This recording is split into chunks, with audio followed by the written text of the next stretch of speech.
What if I were to suggest that you play a key role in the awakening world? And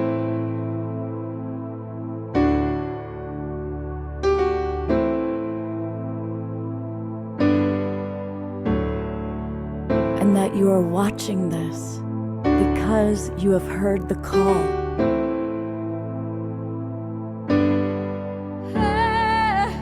We can start right now by opening our hearts and minds.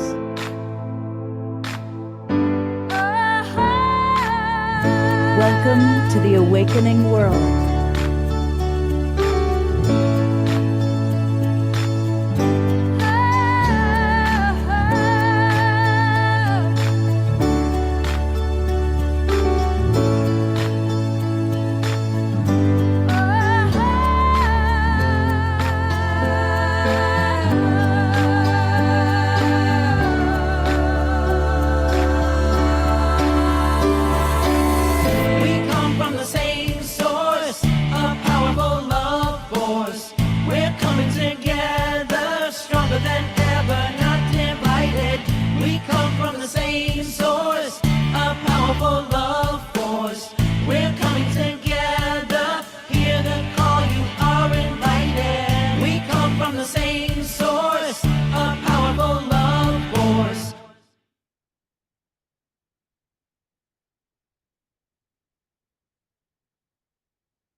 Good evening, everybody. Happy Saturday night to you. I'm Love Coach Scott Catamas. I'm your host of The Awakening World, and we have a really wonderful show for us tonight.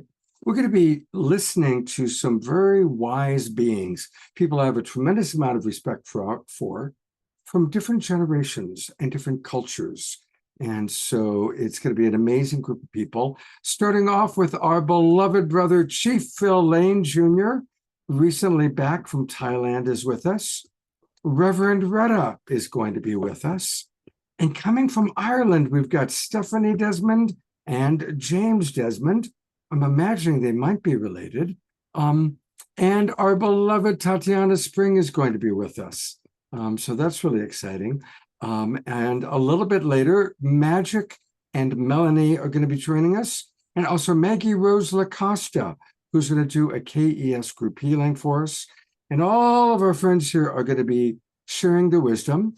Omashar is still in England, so a little bit later we'll send some love to him and his mother. And I'm going to turn it right over for an opening prayer to our beloved Chief Phil Lane Jr. Welcome back to the Awakening World, Phil. Thank you so much, my very beloved brother. Otenkasho Wakantaga. Creator of the universe, most beloved one, all-powerful one, most kind one, most compassionate one, ever-forgiving one, we raise our arms in thanksgiving, in prayer, in hope for all members of our human family, that we might leave behind war forever, and we might truly understand the wings of the eagle, the condor, the hummingbird, and the quetzal, and all these sacred flying ones have two wings. One is man and one is woman. And until both wings of this eagle, this condor, this quetzal, this hummingbird, wings are in complete balance and flow. In fact, they need to balance a little bit more towards the, what we call, quote unquote, feminine spiritual qualities.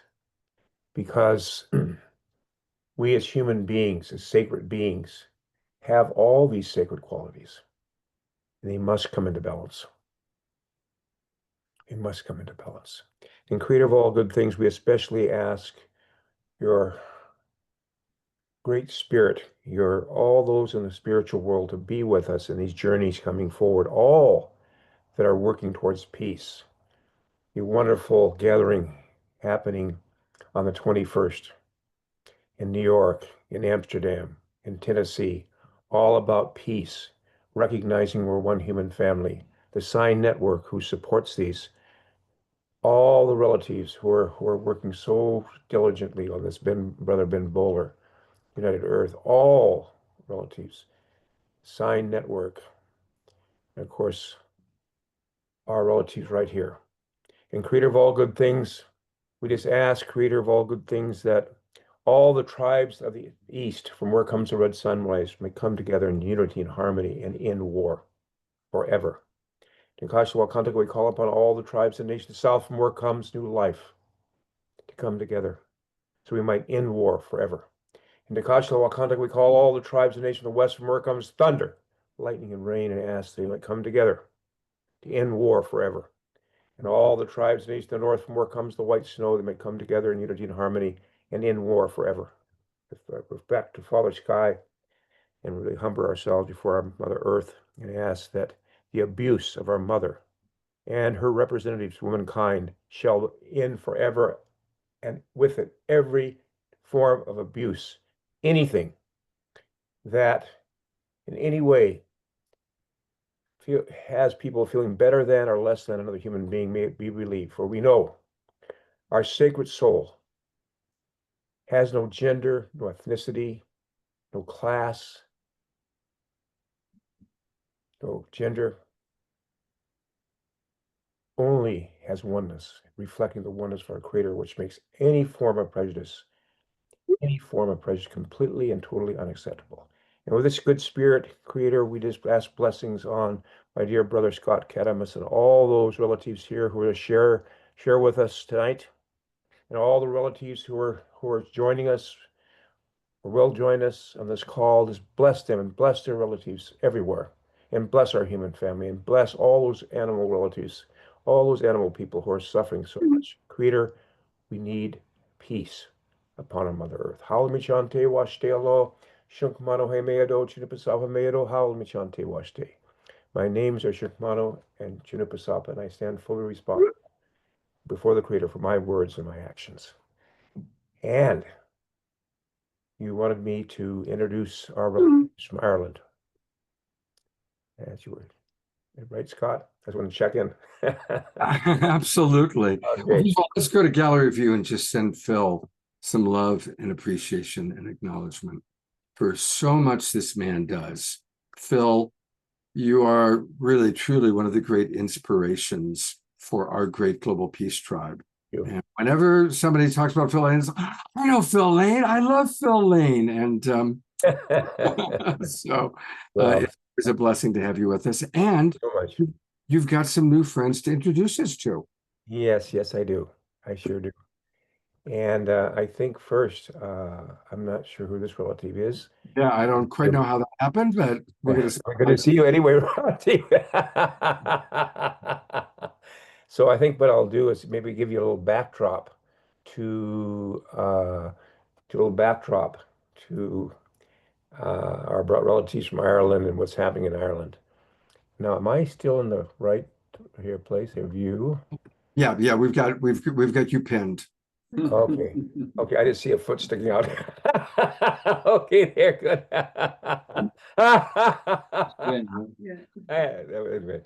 So there's Brother James. So what unfolded here was back in 2023 in March, after a long period of time they've unfolded from Bolivia in 1971 and 71, where the prophecy of the reunion of the condor and eagle was fulfilled. In that prophecy, it said that would be followed by the coming together of all the indigenous people of the Americas. And that was accomplished actually in March 2023 in Palenque, Mexico, before the Great Pyramids. That prophecy was fulfilled, in indigenous people, representing indigenous people across the Americas, not every single human being that's from the Americas, but at least a fulfillment. And we're growing and growing, and many other groups are unfolding. And I want to say there's many, many different interpretations of this prophecy. So we can't say one's better than the other. In that process, our relatives from Ireland came, Kindred Spirits Ireland. And they have a tremendous story that goes back to our wonderful Choctaw relatives, as the Trail of Tears back in the 1830s. And then, of course, the Great Hunger that the Irish suffered. This great hunger where over 1 million relatives, Irish relatives, died from hunger. I mean, can you imagine mothers watching their children die in their arms for not enough food, It was being shipped on to England. So at that time, it was being very clear when they came and we shared that they were indigenous people of Mother Earth. They had gone through the colonization, they'd gone through all the things that had happened, and also they had remembered their old songs. They remembered their language, they remembered their stories, and they kept their culture alive. Now, this prophecy of the reunion of the condor and eagle being fulfilled in the union of in other unions, by the way, not just this one, the union of the condor, hummingbird, quetzal, and eagle, said at that time, we would see the unification of our entire human family. This is destined to happen, including the unification of Ireland itself, which will happen in this process, without question, and the reunion of many, many, many relatives around Mother Earth. Now, we're still going through this tremendous time of transformation and change, but at this time, so we can then hear from the Irish side, because I think this is important. We're watching the time. Okay, we've got 15 minutes. Watching it real close, Scott.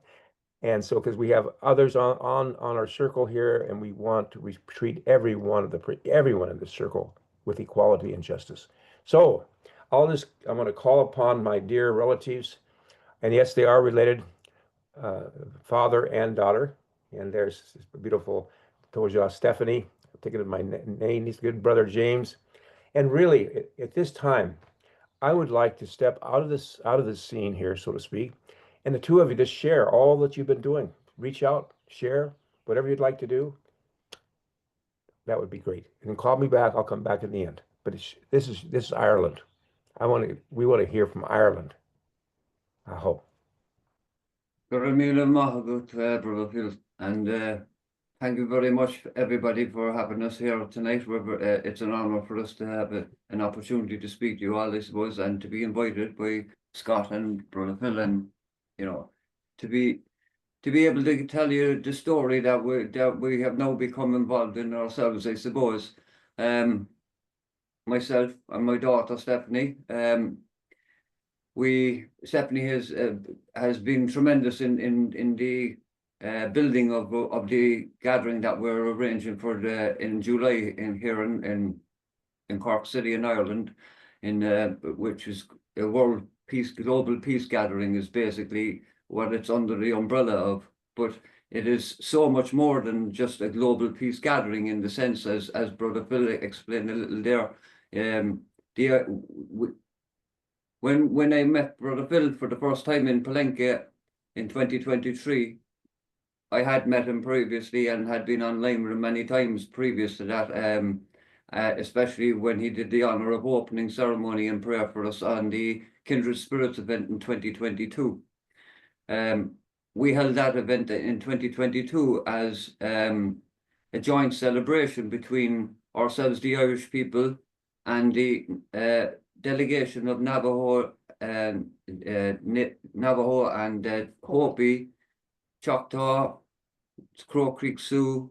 So we had the delegations come over from to join us in Cork City in 2022 to join the celebration for the in shared thanks as well for the shared histories that our nations have.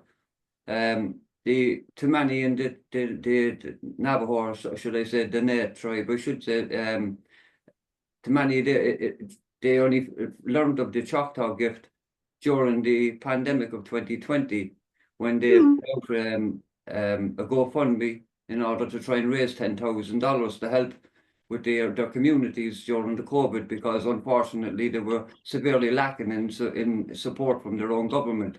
And it was a tweet that came out in Ireland through the news from Aaron Yassi, who had been living here in Ireland at the time, who let us know, put out the tweet of the Navajo and Hopi's plight, and also the GoFundMe that they had put up for trying to raise 10,000. So within a few months, they received up to about 1.8 million from Ireland, and they were completely flabbergasted as to why all this money was coming in from Ireland, with all these messages from all these individual people saying, thank you for what you've done for us. We are now paying the gift. And so it was only then that a lot of the people were only learning of the story of the Choctaw gift of 1847, which is a part of the Irish history to us, because sorry, I get emotional when I talk about things like this. As Brother Phil explained, we ourselves went through the colonization process and are still, you know, in the tail end of that process until we have full reunification of our island, which is now something that looks very possible at the moment. And with the agreements of all who live on the island, it's something that we all seem to want now. Well, not all, but I mean, there's going to be some resistance in some corners, and it's a political issue in a sense, and it's an ingrained history that's in both sides. So there's a lot of past and anger and you know, a lot to deal with, but we have been, and I can honestly say with pride, since 1991, since the peace treaty in Ireland, when we decided that the only way to deal with our issues is to come to the table and talk, not to deal with them with the gun. And unfortunately, the powers that be in our world today and our geopolitical situation don't seem to have learned that lesson, and we're hoping that because of the road that we're on now at the moment, and we're very close to reunification, and I suppose because of the geopolitical situation and everything going on in the world, I think the gathering that we're having this year for 2025, which is in honour of the Choctaw gift of 1847, when the Choctaw learnt of the Irish plight and sold everything they had. And this was only 15 years, as Brother Phil said, after the Choctaw Trail of Tears itself. And they lost almost half the tribe on the way, and another quarter of the tribe as well when they were forced onto the lands that they were on. So they suffered a lot, and 15 years later they intermarried with Irish indentured servants, which was a nice way for the colonialists to call slaves, because they didn't volunteer to go over to America to work themselves to death for an Englishman. They were brought over there because they were picked up, whether they were a vagrant, whether they couldn't pay their rent, whether it didn't matter, they were sent there. And if you look into the history, Irish slaves were being sent to America 15 years prior to the shipping of African slaves to the Americas. And it's another reason why we have a very deep connection as well with the African slave population and descendants of today, especially in the islands and around the Caribbean and that, especially Montserrat and you know, a lot of Irish names in Montserrat. They're all because they were all, yes, there was, and I won't say it, there wasn't. There was a few Irish slave owners back in the day, but they quickly learned that these people were suffering the same plight that they did, so they more or less had them work in the lands and share the lands and share the work and share the benefits, so to speak. They were much, you know, it was a much different society or different situation than to the slave trade at the time, other than the, you know, in the colonist side of it. Now I'm going on a bit too much on it, but it's a deep history for the Irish. Yeah, I'm really. It's ingrained into us, and it's the Choctaw gift. Although many nations did contribute from abroad and send, we say, relief to Ireland during the famine, and ashamed Queen Victoria sent a shilling, but the Choctaw sold everything they had, and they sent 2 emissaries on a ship full of food and everything, which arrived in Middleton up the estuary in 1847 in July, and there are still people in Middleton now, descendants of those people that they saved back in 1847, still alive to this day. One of the ladies was actually at Kindred Spirits 2022. Her great grandmother was one of the people that was, you know, suffering in Middleton at the time. So I'm really appreciating the history. And what I would love to do is focus on the amazing thing that you guys are putting together, Yeah. because this is really powerful. And again, the history is very important, but we have a short amount of time tonight. So I'd love to hear about the World Peace Gathering. I'm putting the poster up right now, and look at the extraordinary number of people that are going to be there. Of course, our beloved Chief Phil Lane. I see Julian Lennon, John's son, is going to be there. Standing Bear, who's been on this show before. And I think, Stephanie, you have a video. I actually was finally able to download it. Do you want to just introduce what this, is there anything you need as an introduction for this teaser? May I just ask and add this one thing? Yes. This begins on the 10th of July with an incredible ceremony at full moon, where the 8th fire ashes, which were first ignited in Hidalgo, Mexico, October 28, 2023, and now been spread everywhere in the world, will be joined with all these Irish fires to begin this whole process. Incredible on that date. And then after that, there's all kinds of other activities that lead on to this. There's up games, as you know, Lucien, Brother Lucien, his up We game. love Lucien. He's awesome. Absolutely. Lucien, 3 days before the World Peace Gathering, there's going to be 3 days of up games. And that's about people imagining. He's been all over the world imagining, what does world peace look like? And that's going to be where we're going to begin. What does world peace look like? Leading to, I think, James, if I may mention, what might happen on Sunday. I think that's, yeah, I think the core of this, and we don't want anybody to get some kind of funny ideas about this, but we have constructed a planetary binding treaty to end war. And we're not just, people have said, yes, we have some nation state leaders to sign it, so it can go into the General Assembly of the United Nations, but we're looking for other ways as well, because people have lost trust in every institution. But I think it's the people. I think we've had enough war, and that's what this is about. It's about ending this, and realizing we're one human family. And Stephanie, excuse me, I thought that fire was so important. And speaking of the 8th fire, if you take a look at my back right there.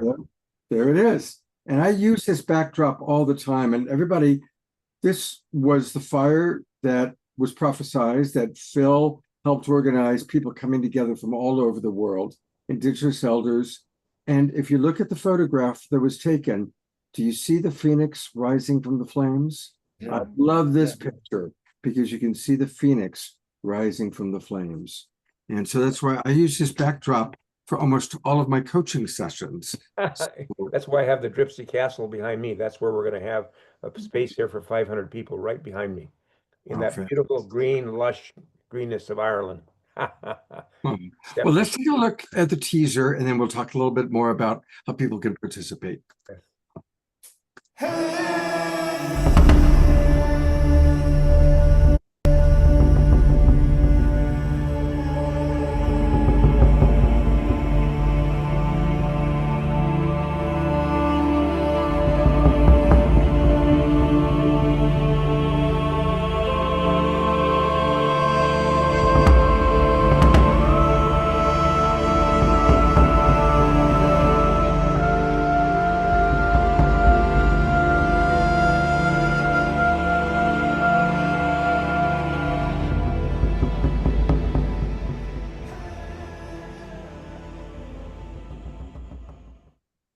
Beautiful trailer. Did you put that together, Stephanie? I did. That's a short little trailer, and I hope to have a longer one very soon with a bit more details. So hence it's called a little teaser. Just try to invoke a bit of atmosphere. As the title says, it's time to remember, which is what I believe the gathering is mainly about, is remembering our ways and remembering our roles as stewards of Mother Earth, and that we're all Indigenous to Mother Earth. And we all need to go back to remembering our ways and fulfilling our duty. And as Uncle Phil mentioned, the full moon on the 10th of July in Ireland, we'll be adding the Irish ashes to the global fire, 8th fire.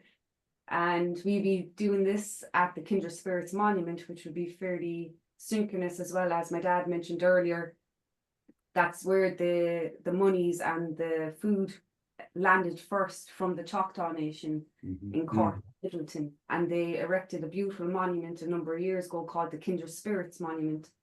Hence, where our name was inspired from, Kindred Spirits Ireland.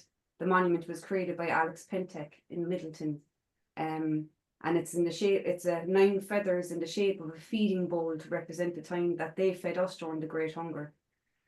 So it has great significance, and that's where we held our celebration in 2022 with the Navajo and Hopi relatives and others who came over in joint celebration of the reciprocation of the shared histories and the shared bonds that we have. And I think a lot of us thought at the time, like, you know, that was the culmination of the story, but it just turns out the story is continuing, and we are living the story right now. And we believe the World Peace Gathering is something out of our control and it's going to go beyond us, because it's kind of, we took the mandate as Irish people very seriously, being bridge builders to the Europeans and to the global south, and to unite in peace. And we took it very seriously, and we believe the World Peace Gathering, we have the Free Sea Nation joining us, we have Greenland joining us, we have many other nations from the north as well as the south coming. So that's a start, and that's the main drive of why we're hosting the Peace Gathering, as well as many nations, including Ireland, want to sign this binding peace treaty to end all war. As well as Irish people realising, some of them aren't aware that we ourselves are Indigenous, we're a colonised nation, we've never colonised. And to, again, remember our history and re-invoke pride. And a lot of people around the world say a lot of good about us, but we need to feel that pride as well and act on it and fulfill our duty as true stewards of Mother Earth. And that involves all of us and building bridges to everybody to do so. And that mainly is what the World Peace Gathering is about, as well as bringing a bit of culture as a music, storytelling and art, because that is all part of us at the end of the day. All humans, every corner of the world, have art, story and music. And it's a great bonding medium and brings everybody together and uplifts the spirit and invokes what we need to do. So that's what we aim to do. That's what we hope to do. But we believe the people who are coming, those who are there, it will go beyond us what we hope for in terms of connection and building bridges. Yes. Yeah, so that's a little. Well, it's been an education for many of us about the unique connection between Indigenous and Irish. I did not know that. Many of our people in the chat box were saying I didn't know that. So question, and I'm going to go to you, Flyer, one more time.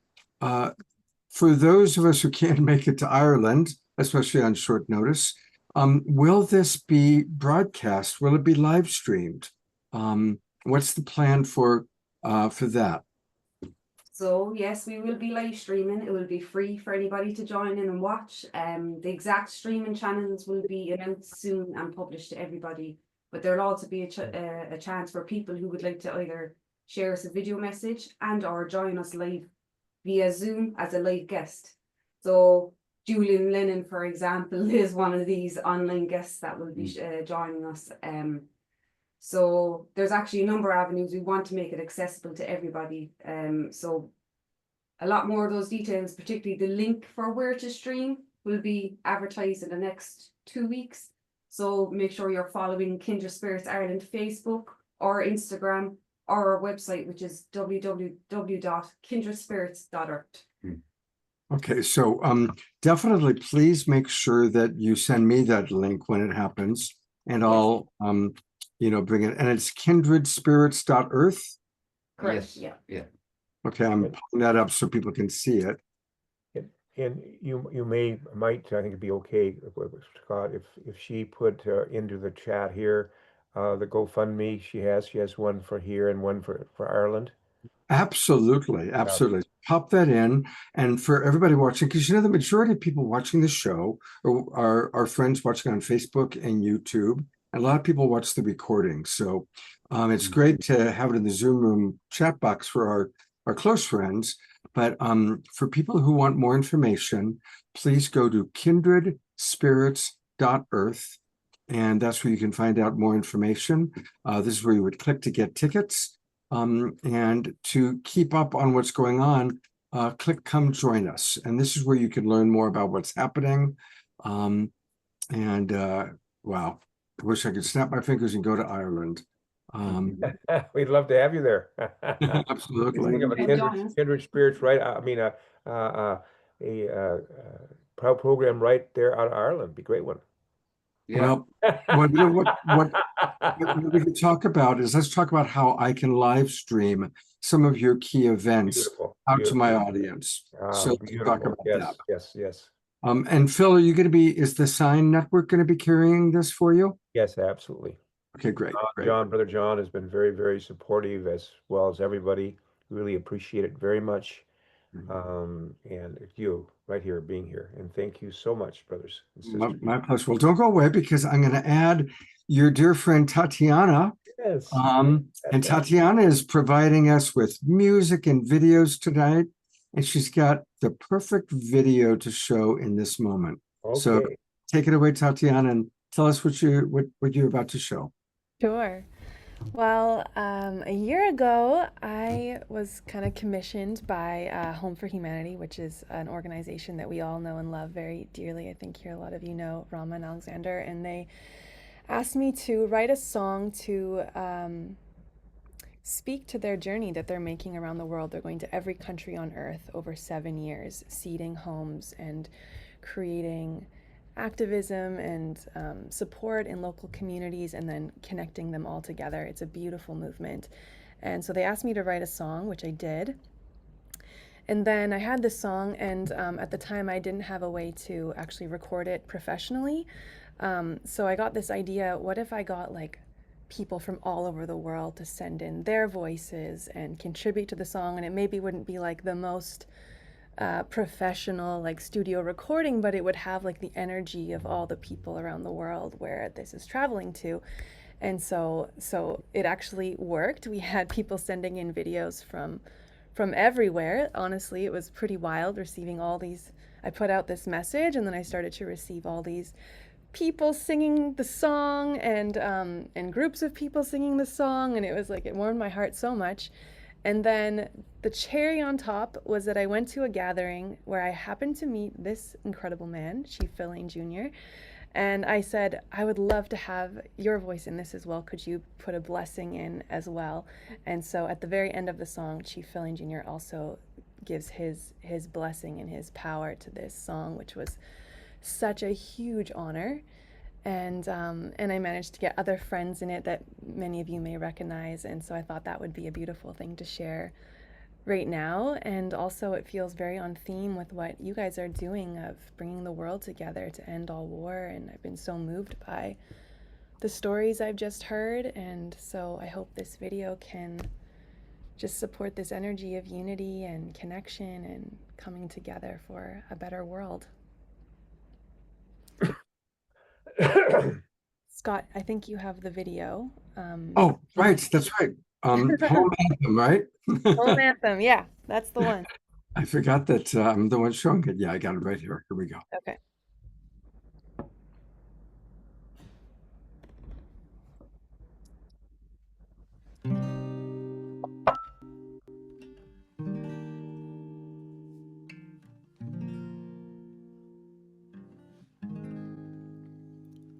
For too long, too many people have been left homeless. For too long, we haven't seen enough progress. For too long, exiled, displaced, and alienated, people walk this earth devastated. For too long, we've lived in separation, forgotten our true nation, this earth the home to all future generations. Cut off from life, cut off from each other, we've forgotten nature, our only mother. This disconnect is our deepest wound. Towards wholeness, we must reattune. Whole life, whole person, whole systems, all cultures, one planet. If you feel this truth, let's stand for it. Let's reclaim home as the destination. Choose inclusion over separation. And build a refuge, a sanctuary, a place of healing that nurtures and supports all beings. Let's build home right where we are. Let's build a home for all of us. Let's build home.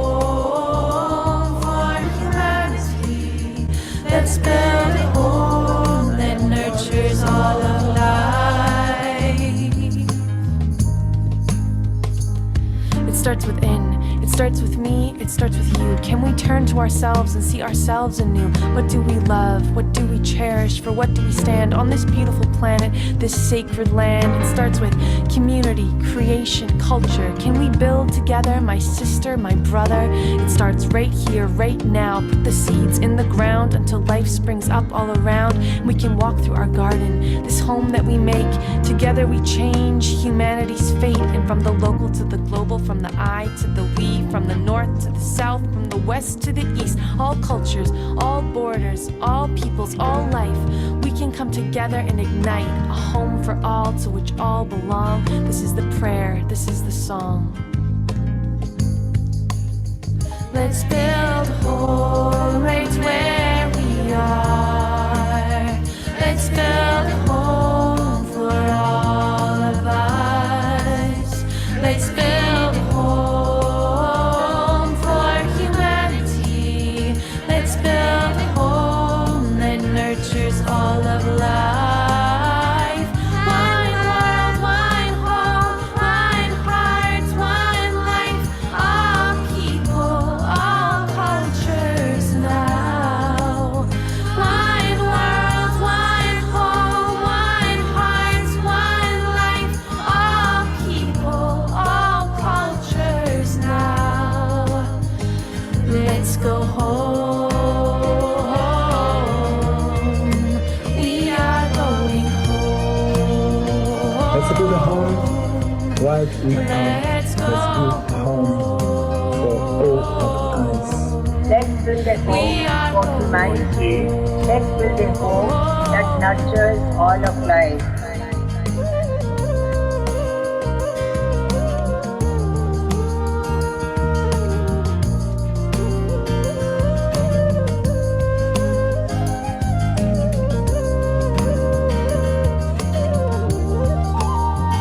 Itakeapi. This is our Mother Earth for all humanity. From the power with to the power to, we can change and create something new. Hold the vision, hold the mission, hold the line. We are birthing a new paradigm. Homecoming, we are all becoming who we need to be to hold off this catastrophe. Down on our knees with prayers for peace for this indivisible family. Around the world, feel the hearts opening. Around the world, feel the hands extending. Around the world, feel this movement coming. All cultures, all peoples, one planet, one home.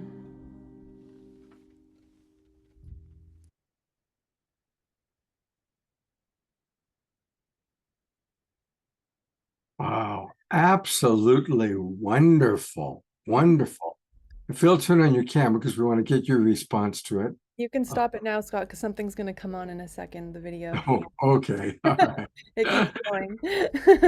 Thanks for the warning. That was just absolutely wonderful. Just wonderful. Phil turned into a raccoon. He was I guess it was singing about nature and remembering nature. Phil turned into a raccoon. Oh, there he is. He's coming back into his human form. Yeah, actually, I'll tell you what I'd done. Excuse me. I was sitting back here. It was really hot in my room. I took my shirt off, so I made this fast change. I looked around. I didn't have any other shirts around, so I grabbed my shirt and put it around. So, And yesterday or 2 days ago when I called you, I got you out of the bathtub. What can I say, Phil? I apologize. no, What a we all video. do. We all do, I hope. The bathroom or shower, either one. And Tatiana, what a beautiful work. What a beautiful work. Thank you so much. I remember that night so clearly when you were working on that, figuring out what to do, how you were going to do it. At that studio there we were at with Michael Cross, and there was all these other relatives there, and you know, I remember Jamin Shively and his beloved wife. They're also from the Irish group, and so forth. They want to put their names there. Forgotten. Anyway, thank you so much. Thank you so much. So special. It was worth jumping and putting my shirt back on. Come give you Thanksgiving.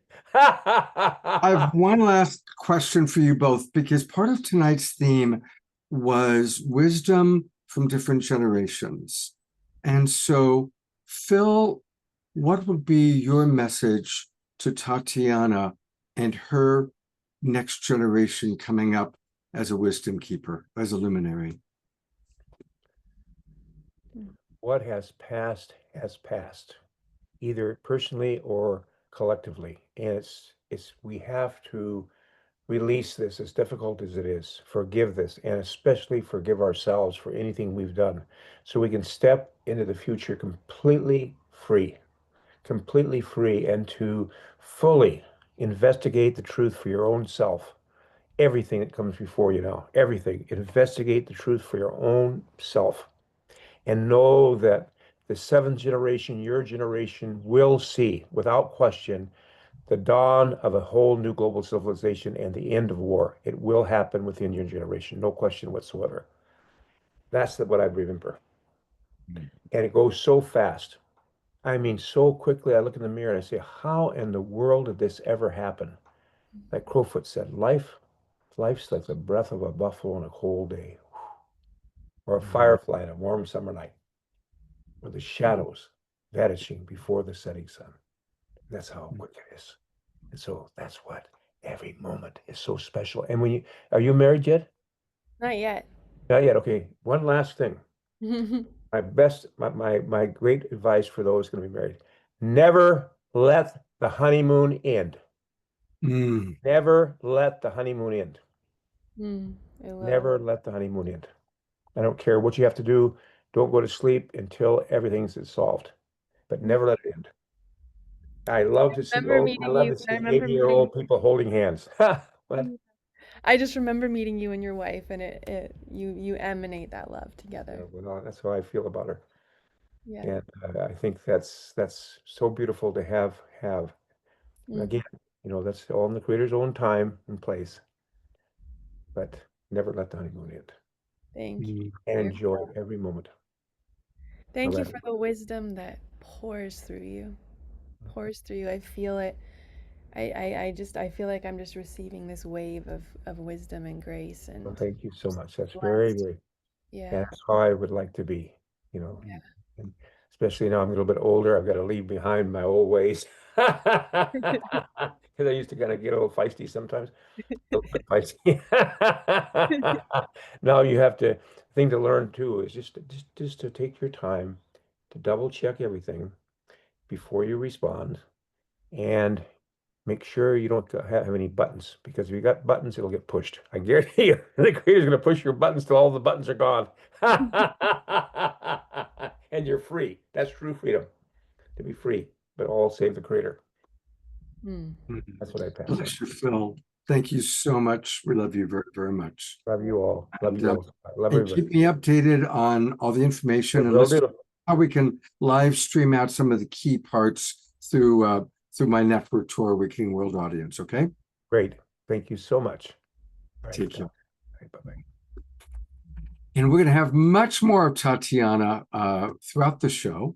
Tatiana, that video is so beautiful, and a lot of comments came in. Lorna Sass writes, that's right up there with We Are the World. May it go viral. And I agree, may it go viral. It's so beautiful. And Dorina, I have put the link to the YouTube link into the chat box, because people now want to be able to share it with others. So, all right, we'll see Tatiana in a few minutes. I am so grateful that Reverend Rhetta is with us. And Tatiana and Reverend Rhetta and Chief Phil Lane and myself are all members of the Evolutionary Leaders Network. And Rhetta, Tatiana, and I are all part of the Artists Catalyzing Evolution Synergy Group. And I've gotten to know her that way. She's, of course, been on the show before. And I received an email about something she's doing. And I thought, we got to let our audience know about this very, very valuable project she's doing.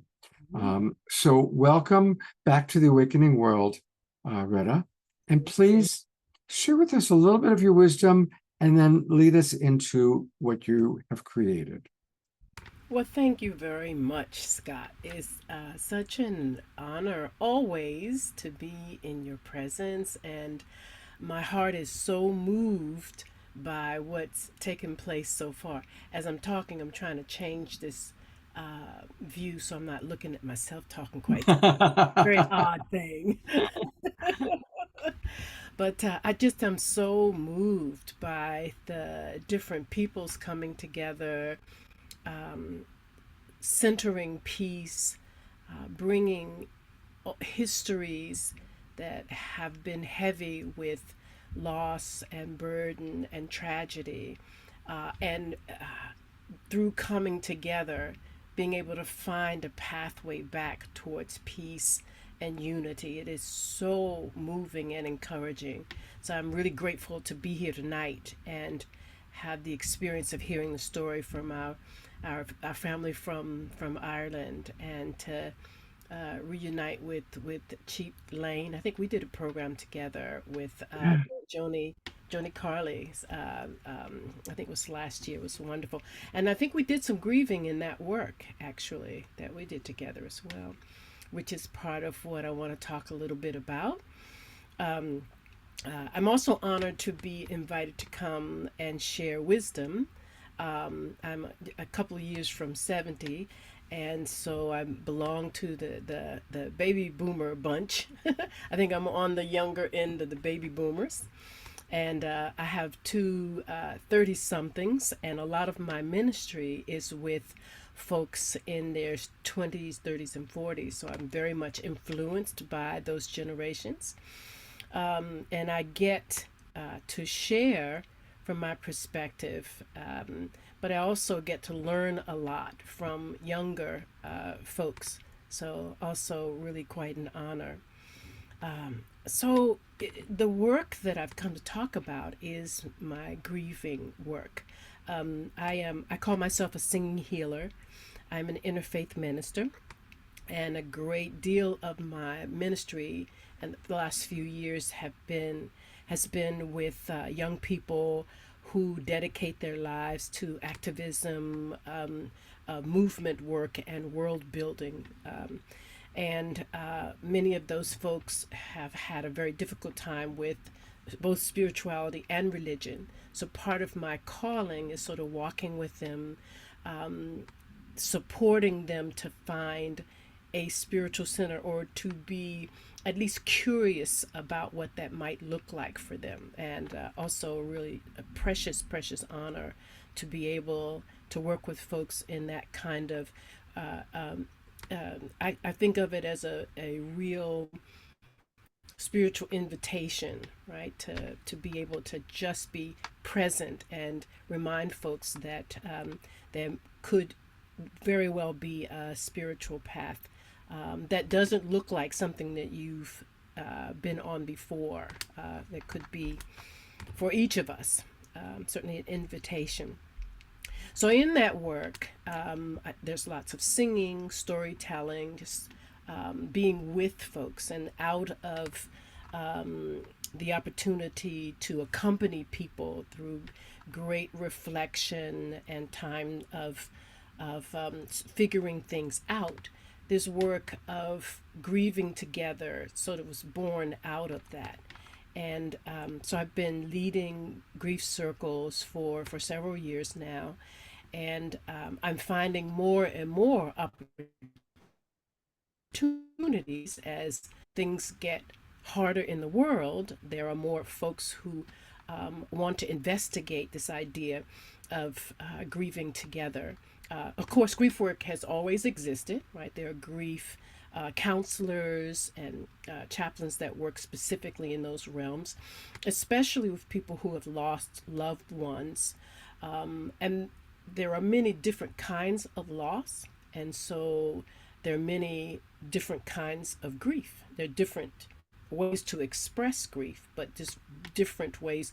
For instance, if you lose a loved one, your grief may be different than, say, if you get terminated from a job, but it's still grief, right? And so having an opportunity to be with other folks who are wrestling with or challenged with loss can be a powerful way for us to accompany each other.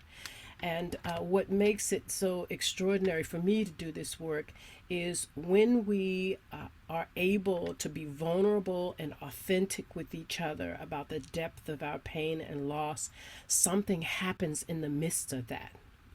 First of all, just knowing we are not alone in those depths often is alchemical, right? Just to be witnessed when you are authentically hurting can be a powerful medicine in and of itself.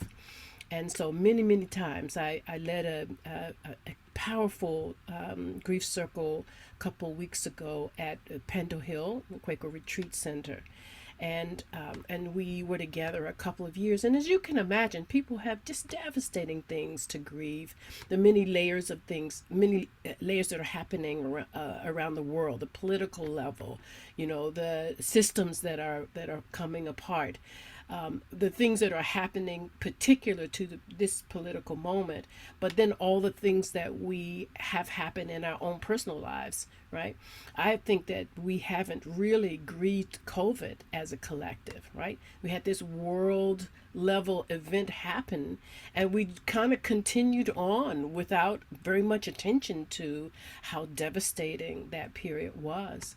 So anytime we get a chance to come together and really sort of slow ourselves down enough and have the courage to turn in the direction of those deep places, when we are met, when we are accompanied, when we go together, it is one of the ways we can deeply heal each other.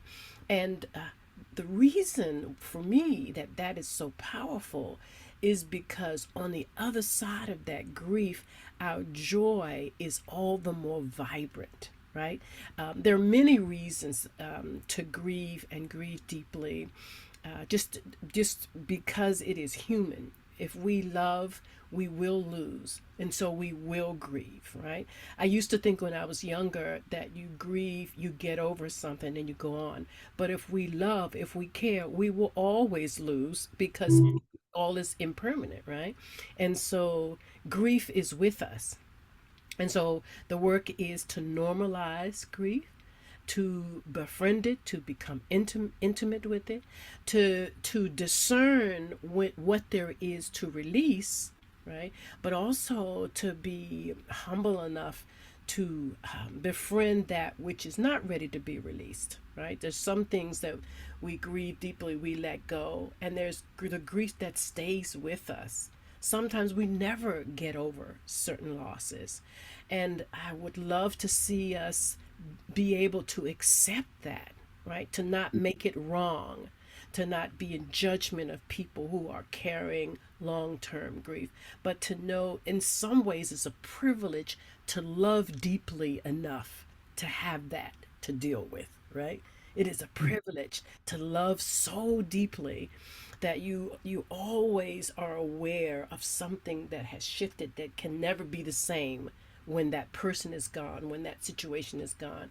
For some of us, it's a relationship to the planet, to the earth, to the species that are no longer here, to the land which has soaked in so much devastation that it is changed forever, and we get to be in relationship with that, right? So, and it's tricky, right? Because unfortunately, some of the things we grieve are because of man's lack of caring, or maybe lack of knowledge, maybe lack of evolutionary and maturity. I don't know. I don't really know all of the ins and outs, but there's some things we grieve that we work very diligently to correct or to fix. The systemic issues, political issues, like we continue to work on those so that we don't continue to grieve about things that people are actually doing to other people, right? That's different than the losses that we have when we lose a beloved person, or big shifts that happen where we have to grieve that aren't under the control or the reason of people, right? So it's the discernment of those different kinds of loss. So we grieve even the ills and the devastation of man, even as we work change them, right? So we still have to grieve, and we don't have to settle for those losses, but we still have to grieve. So I'm talking a lot in general about grief, and I know I want to turn toward sharing a little bit about my project, which it comes out of what I'm sharing with you, this long relationship with grief. Scott, you have a question? I want to come in for a moment because you shared some really, really important stuff here. So we're going to go to the Grieving Bowl in a moment. But I want to acknowledge a couple of things that you said that are really important. One is that almost all the people I know went through a disillusionment with whatever religion they were raised with.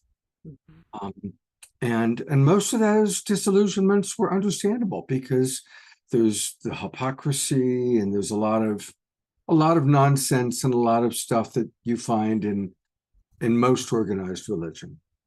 Yeah. What's tragic is when people throw the baby out with the bathwater.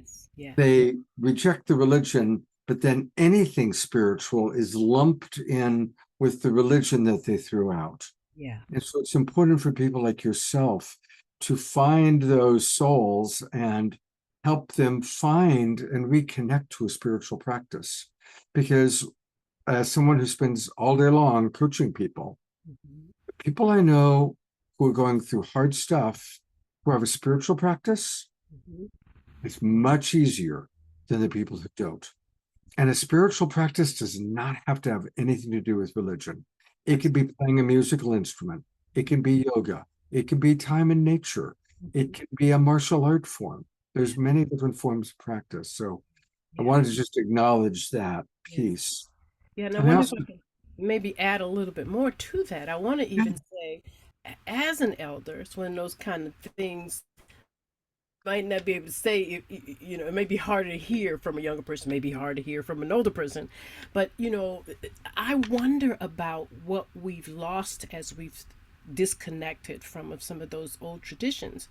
Because as an interfaith person, I study a lot of different traditions. I have a lot of practices from different places. But I know it's not the same as going very, very deep in one tradition, right? It's not the same. And so I wonder about that. I wonder, it's many things we kind of circle back around. Like we throw the thing out, we have a sort of free period or a period of exploration, and then we long for something, sometimes collectively, and we sort of make our way back to a thing and maybe have a different relationship with it. And so I'm going to hold out for that. I don't think that at least the folks that I'm in community with will go back to the old traditions as they were, but I'm hoping that traditions are reading the room and are renewing themselves and dismantling the old things that didn't work. Because I'm gonna tell you, I grew up Christian, and there's a lot of beauty in that tradition. Oh yeah, incredible mysticism and the deep kinds of spiritual teaching that brought many different people through extraordinary things, both individually and in community and collectively. And as a younger person, we have to discern which parts work and just not move toward the places that didn't work. So I'm hoping that there can be some revival for some people. It's not for everyone, and I absolutely acknowledge that, right? But I would hate to see the core of what the master teacher Jesus came, for instance.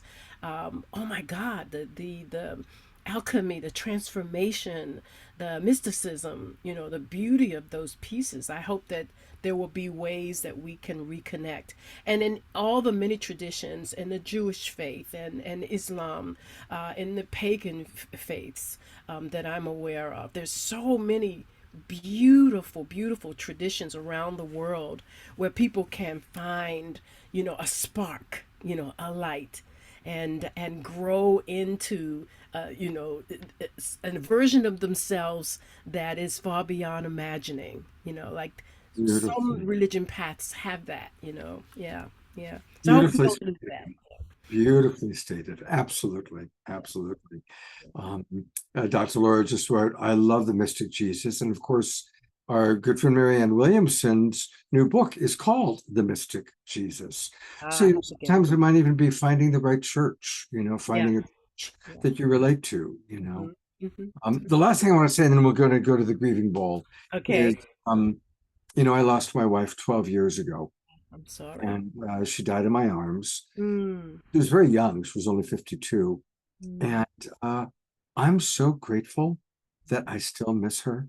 mm, I'm so grateful that it still is bittersweet. It's bitter that she's gone, and it's so sweet that I still miss her as much as I do. mm. So that's, I thought of that when you were talking about, the grieving lasting. So, Thank you for sharing that. Yeah, that is amazing. Thank you. Yeah. Then we well, all right. So we want to learn all about how our people watching can participate in the Grieving Bowl. So it's the grieving Thursday, bowl. the Grieving Bowl. And so this particular week, it's going to be on miscarriage. Well, So, it's actually going to be a series of 4 sessions per theme. So the very first theme is miscarriage, starts okay, June 12th, and there will be 4 sessions on that theme, right? So this is an experiment on coming in and focusing on particular griefs. We got shared experience because most of the grief work I do, people bring whatever they're grieving. And I've been really reflecting on and wanting to ask the question, what happens when we come together with the closely related stories and grieve and in sort of shared way. So the first theme for this series is miscarriage. It's a theme that I have wanted to grieve with other women about for at least 20 years. You get in circles, and if there's a thing that comes up, people will often share very freely. And I've heard so many times, oh, I wish I had a place to talk with other women about the loss I had or to share my story. So this is the first thing. The second thing will be chronic illness. So those of us who have been in pain over a long period of time, we will get a chance to grieve together what it's like to not feel good a lot of the time. And some people have diagnosed chronic illnesses, and others of us kind of struggle with things that may not be quite diagnosed, but to be able to acknowledge we've been in pain. So there'll be 4 sessions for that theme. And then the last theme of the year will be aging, our diminishing returns. Again, 4 sessions. This will be in November, December. So each theme will have a period of time where people can return to the stories.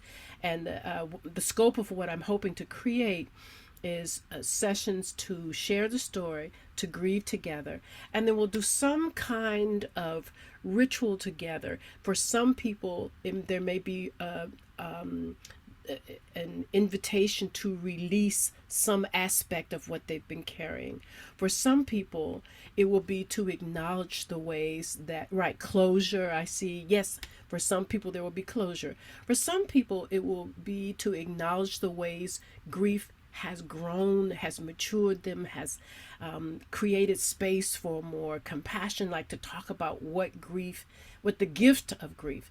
And for some people, it's an acceptance of the ongoing grief, right? So nobody has to, it's to acknowledge where each of us is. It's not to usher people out of the grief if they're not ready. It really is to pay attention to where we are with our grief. I love the phrase to normalize grief, right? So that we take away more and more of the stigma and acknowledge it. And a thing that I love to think about is the holiness of grief, right? We know about the holiness of joy. We know about the holiness of gratitude. I want us to lift grief into that arena. like there, it is holy to be authentic and fully with your heart raw and open and turned toward the heavens. There's holiness there, right? And so I want us to be able to share that with each other, and that's the only way it emerges, really, is when we're You together. know, as a love coach, I believe that the highest form of love is compassion. That's what all of our great teachers taught us. And what does compassion actually mean? It means to share the suffering. Yeah. That's compassion. It's the highest form of love. So to grieve together, to share the suffering of each other is very, very powerful. I'm going to read a couple comments from people, and then we're going to go into prayer, and I hope you'll stay for that. Absolutely. Dr. Laura wrote, losing an unborn infant is so hard for women. The loss of dreams and love unfulfilled, unrealized. It's quite a deep hole. Good for you, Reverend Rhetta, for stepping into that space. And that's from Dr. Laura. Thank you, Dr. Laura. Thank you. Kiara, who's also an interfaith minister, we're going to be doing a whole show on interfaith with her soon, wrote, my two students who took their lives taught me about grief from the other side. Eleanor Joy says, I appreciate what you're saying and doing, Reverend Rhetta, and I'm wondering how to embrace men into the conversation about miscarriage. Often men just don't understand the impact on a woman. Excellent point, Eleanor Joy. Beautiful question. Yeah.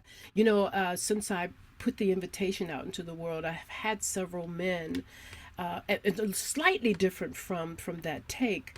I told a very good friend, and his wife had had a miscarriage, and he sort of teared up, right? Because he would also like to grieve the loss of that child. And it's interesting, you know, being a woman, it hadn't occurred to me, but of course he would have grief. So I am actually talking to several men about a session for men and grieving miscarriage. And that's what's exciting about this work. Themes are coming up as people see some of the themes I have, you know, things like loneliness and, you know, and I mentioned COVID. I'd like to do a theme set of a series on COVID. So that list will get longer, and God willing, and the creek don't rise, as they say. I'd love to do many, many themes where people can come together and share their grief. Yeah. Rhetta, thank you so much for this wonderful offering. And I'm imagining many of our Global Peace Drivers are going to participate. And I look forward to, I think we've got an ACE meeting coming up next week even. So I think, yeah, Wednesday. So I'll see you on Wednesday, but stick around, especially because we're about to do, we now do prayer on a regular basis. And I want to dedicate tonight's prayer to our beloved Ayada and her son. Her son's name is Sun, S-U-N. And I've been texting with Ayada every day. We don't even know how it happened, but he all of a sudden was very ill, hospitalized, and his organs have been shutting down. He's on a ventilator. There have been little tiny signs of progress, but he's very much in critical condition. And I think Ayada is actually on her way now up to Canada, where he is, to be with him. So we're going to start our prayer tonight with sending our love. And, you know, I always like to use maximum grace to Ayada and her son, and maximum grace to all those who are tending to him and treating him, the doctors, the nurses, and his family.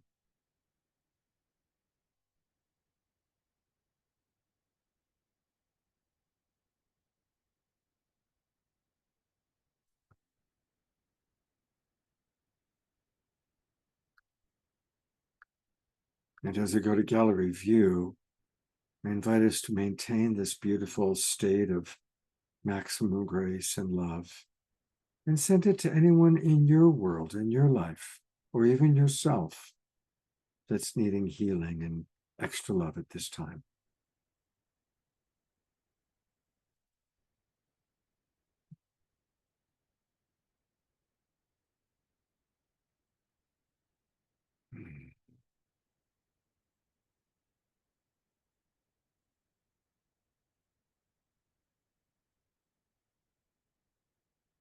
Maximum grace.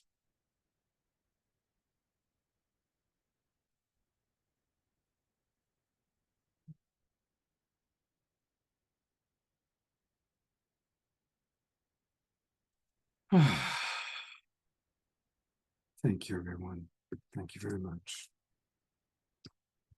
I'm going to bring our beloved Tatiana back on. So grateful, the amazing music and videos that she creates. Where are you, Tatiana? There she is. I went right past you. There we go. Hello, Tatiana.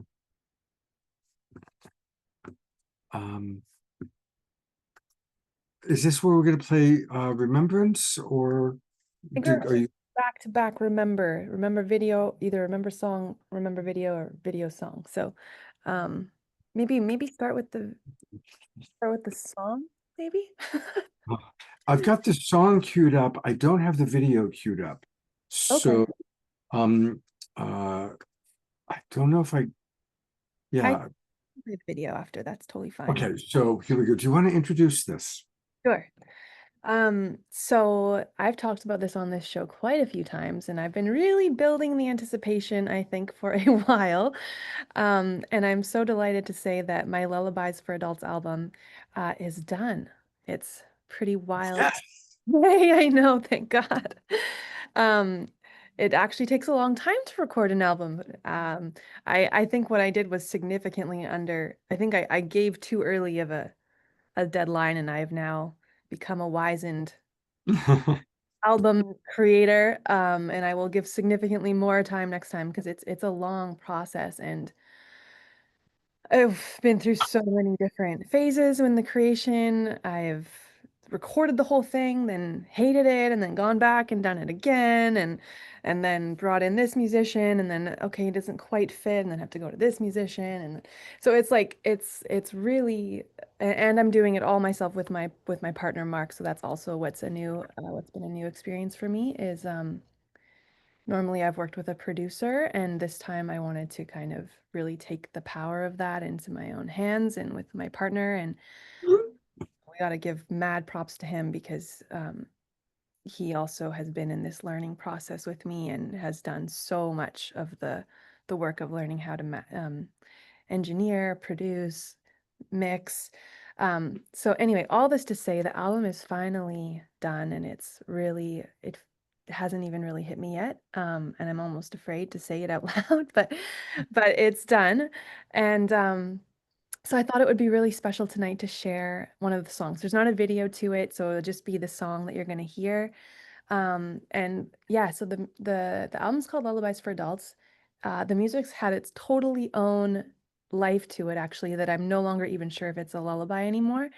What I've determined is that I've created this album in partnership with, I feel like, the Great Mother archetype, and that's who I am working with. I'm working with her, and so some of the music is deeply soothing and calming and nurturing and loving and infinitely compassionate.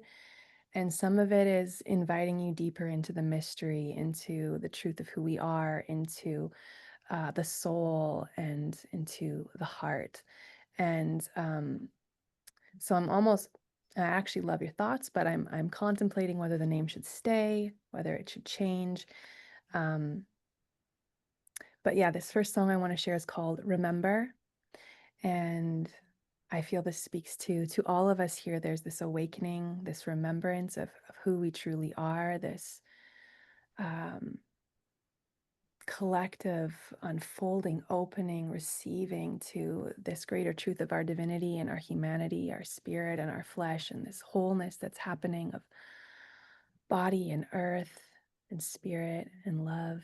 And so that's a little bit about this song. So Here we go. Thank you, Tatiana, and well, congratulations. you're playing, that's the video, Scott, actually. Oh, okay. So that's what I've got. That's what you- I downloaded. So I can share the song if you want, if maybe that's what you don't. yeah, why don't you play the song and then I'll play the video. I would love, when I play this, if you guys could just put in the chat if the sound is coming through, because if you could just let me know, that would be really great. Okay, so share sound. Okay, here we go.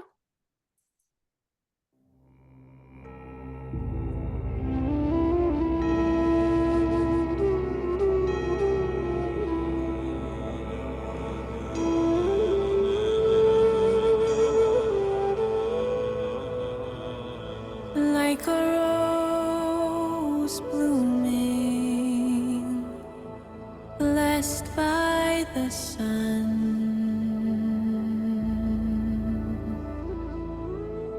I am awakening and unfolding, softening undone.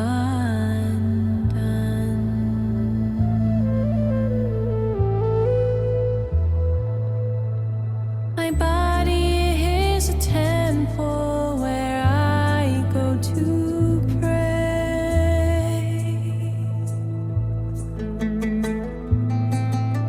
I kneel in devotion and silently say,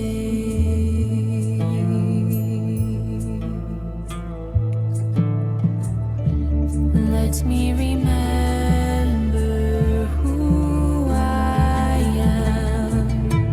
Let me remember who I am. Awake me, awake my ancient memory.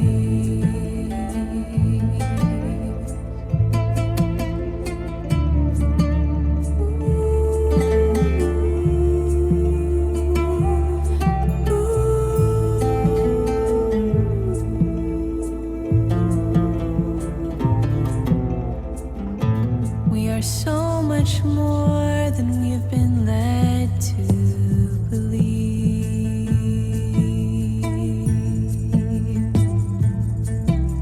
Our wisdom has been lost for centuries.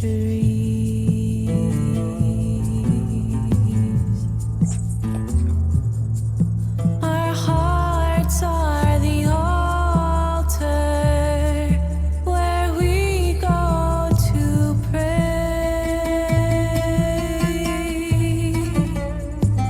Oh, deep in this temple, we dance and sway, and we are ready now to awaken and remember.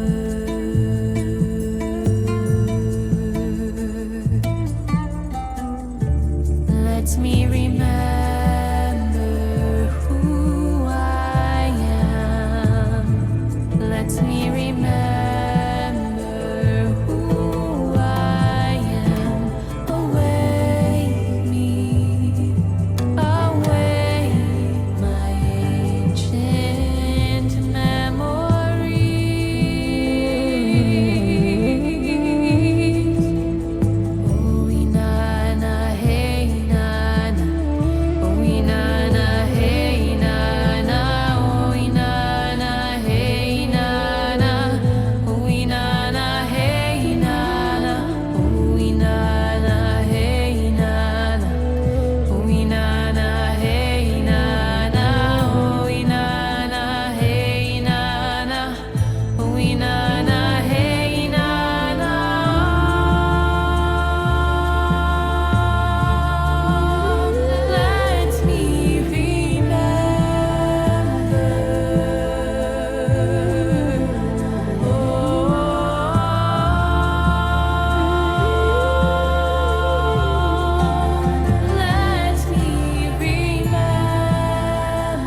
What a beautiful, beautiful song, Tatiana.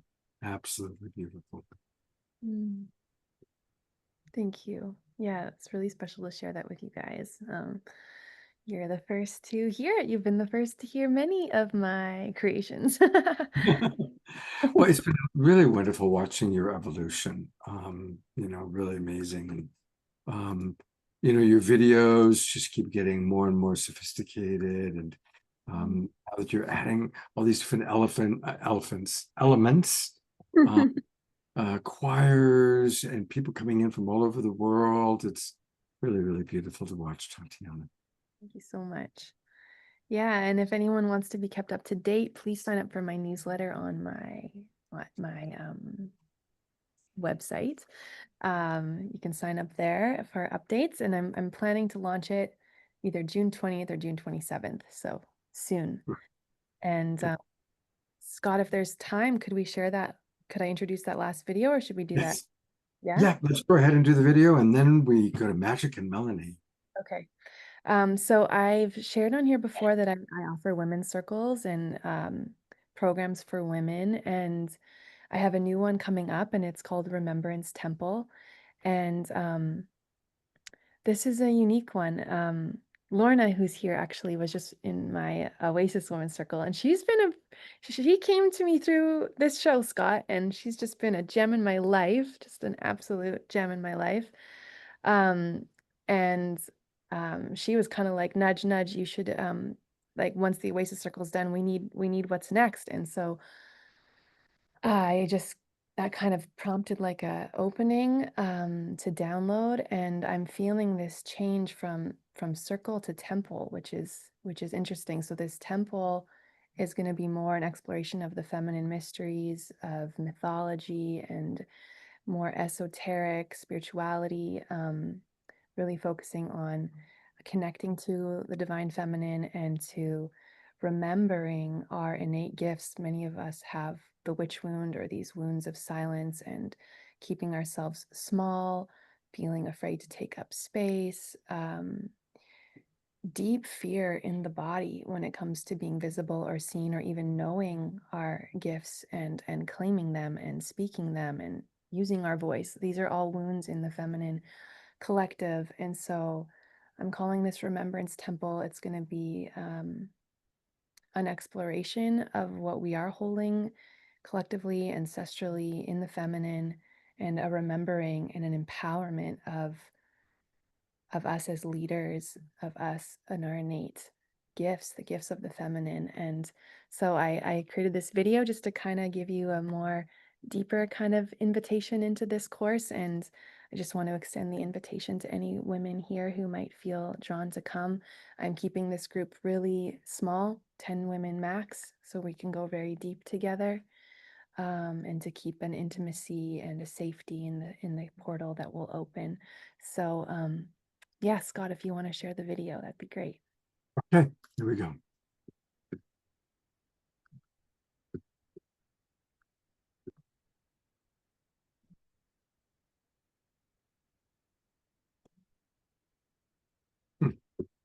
Well, I pressed play. Before. That's interesting. And we tested it earlier today. Come on. All right. Sometimes we need to close it and start it up again. So let's try that. You're my witness. We tested it during the sound check. You did. If worst case, I can play it on my end as well. So. All right, here we go. Let's try again.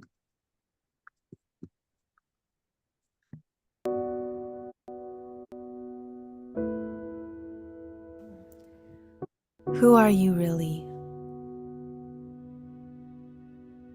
What does your soul know that you've forgotten? What gifts and powers lie dormant within you, waiting to be remembered?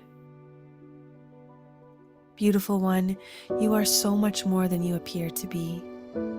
Underneath the layers of struggle, confusion, overwhelm, and trauma, your true self is shining, whole and waiting for you. she is much closer than you think. For 3,000 years, the unique gifts of the feminine have been invalidated, shamed, and suppressed. We have been persecuted through the centuries, and many of our gifts have gone underground, keeping ourselves safe by keeping ourselves small, finding our worth in keeping the people around us happy, fitting in, flying under the radar, oft forsaking our own needs, voice, and truth, our creative gifts hidden, our wild hearts and longings kept in check. We've forgotten the power of our sisterhoods. We've become disassociated from the wisdom of our bodies, the Holy of Holies. We have healing to do for the generations of women behind us, our mothers, grandmothers, and great-grandmothers whose stories live on in our bodies and psyches. We are ready for the upgrades, the coding to awaken our dormant gifts and initiate us into a new level of purpose, power, alignment, wholeness, and freedom. We are ready to emerge, shine, share who we are, and claim our space as feminine leaders. It's time to gather again in circle, where our remembering is catalyzed and our innate gifts awakened. Remembrance is a journey of soul retrieval and rebirth, an awakening to what is ancient, familiar, and most natural. It is for the woman longing to connect to her soul gifts, to awaken her voice, reclaim her story, and heal in connection. It is for the woman who wants to reclaim circle, the unique way women have gathered for centuries, to research, inquire, and open to the ancient and intimately familiar ways we have known ourselves, each other, and this earth.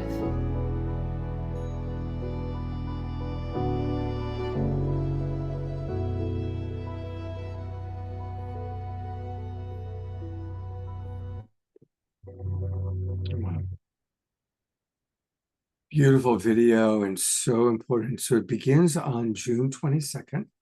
And you can probably find out more information about this and all things Tatiana by going to her website. And her website is her name, Tatiana Speed.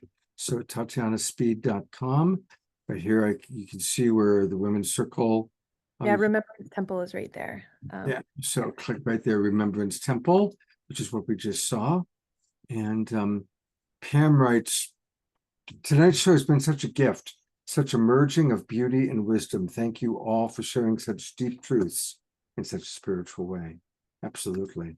And Tatiana, thank you so much for the wonderful work you're doing.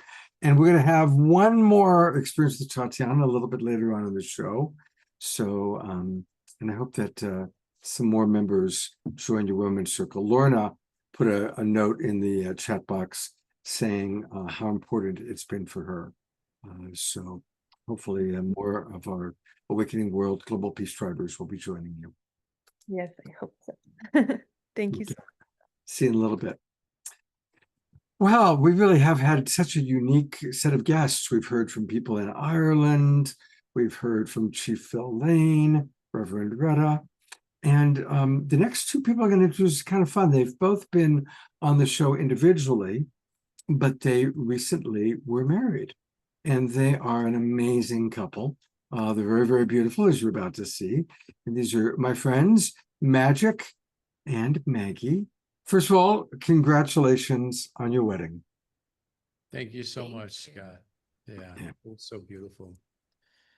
I just want to say that I've never been married before, and the love that was present at our ceremony, the amount of love that was pouring in from our friends and family and felt like from the universe and nature. I haven't experienced that much love before. It was really, really life-changing, actually. It was so beautiful. Well, both of you have sown many, many, many seeds of love through the work that you've done, through the lives that you've led. For Maggie, the children she's raised and the people she's supported. Magick, who does these amazing life-transforming journeys all over the world. So you've seeded a lot of love, and so I'm glad to see that it's coming back to you. It's coming back through finding an amazing partner, and then of course people certainly celebrating this beautiful, beautiful union. What would you like to add, Maggie? What's it been like for you? What can you share? Well, it's interesting. It's 2 weeks today that we've been married. Our wedding was 2 weeks ago. And what I've been sharing with people is I really don't quite have the words yet. I don't know that there's words in our English language yet to describe the level of profundity that this transformation has been for me, and I think for both of us. And just that experience of not only finding, being led to, guided to my person several years ago, and then the coming together in love that we've done personally and professionally, and then to celebrate in a way that the universe, literally, it felt like a fire hose of love was being poured into us. And I'm really integrating from the experience still. I'm changed, I'm different, and I'm still finding what that really means. I feel more in union with my own divinity, more in my own divine union as we've come closer in our union together. And it's so sweet and special and sacred, and so many wonderful things, really, really. Beautiful, beautiful. Maggie and I have in our work in the world and in our personal lives, I'll speak for myself first. Like, my whole life has been devoted to unconditionally loving everything all the time. Every piece of myself, everything I don't like about myself, every wound, every trauma, every dysfunctional pattern in myself, in others, in every moment, all the time.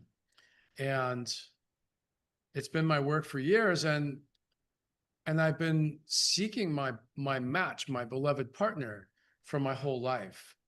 And I'm really grateful that that love applied to all of my own wounds and all of my own history and all of my own trauma, resolved that over time, healed the things that were attracting dysfunctionality into my life, that were attracting things that were a match to my childhood wounding and my past lives, and were drawing unresolved material to me again and again. And I just kept bringing that love to that material until now I'm with the person that I feel met by on every level. Now, that doesn't mean we don't have challenge, we don't have things we have to work through, and we can talk about that. But what it means is, even in that, I feel met. I feel in harmony, and like, this is my person at every level. And one of the key things about that, and why I started with the unconditional love piece, is that Maggie is the first person that I know of. I'm sure there's many, but the only one that I know intimately that has that same level of dedication to loving everything, including the really, really hard stuff.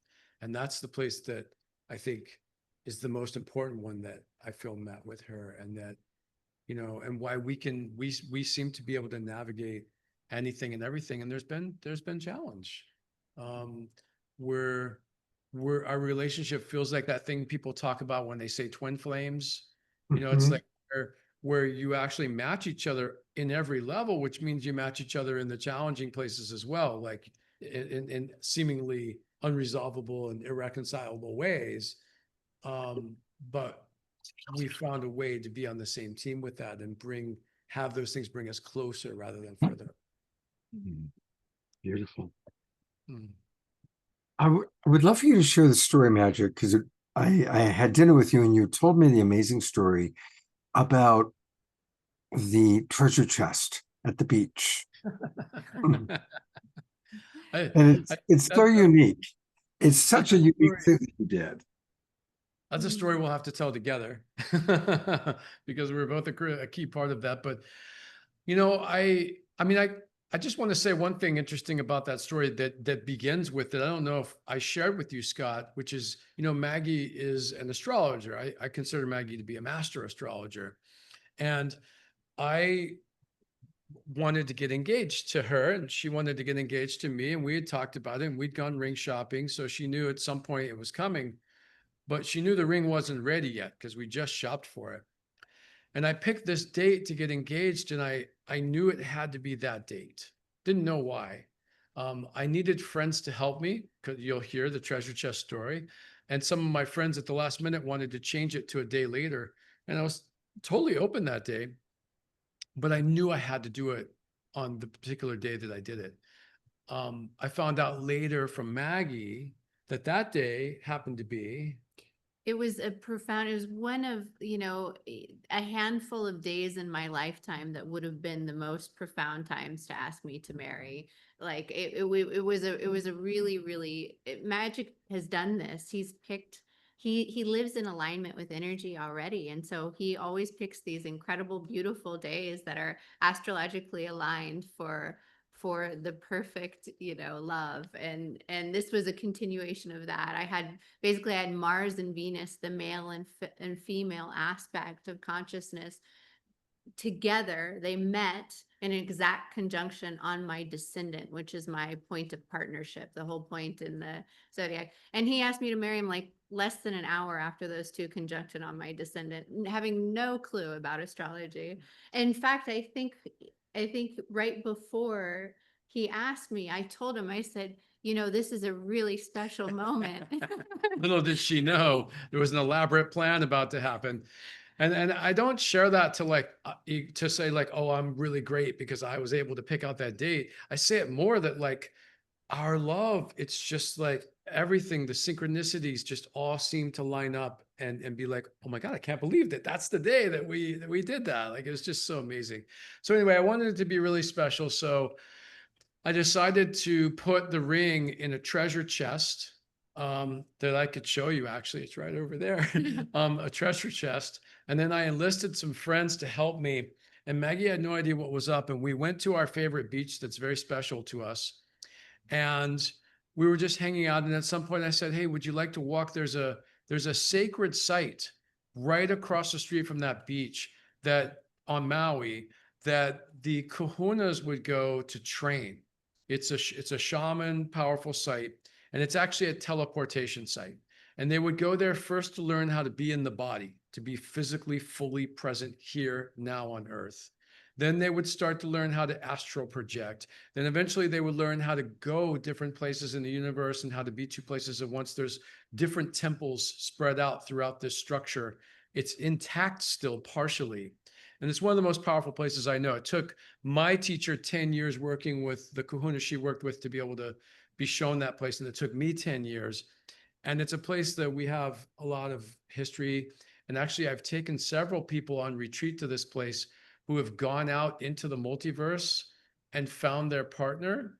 And then brought, like one guy gave his partner, he had been single for 15 years, hadn't even dated anybody. He gave his partner this lantern and said, you'll find me back in the 3D on Earth by looking for this lantern.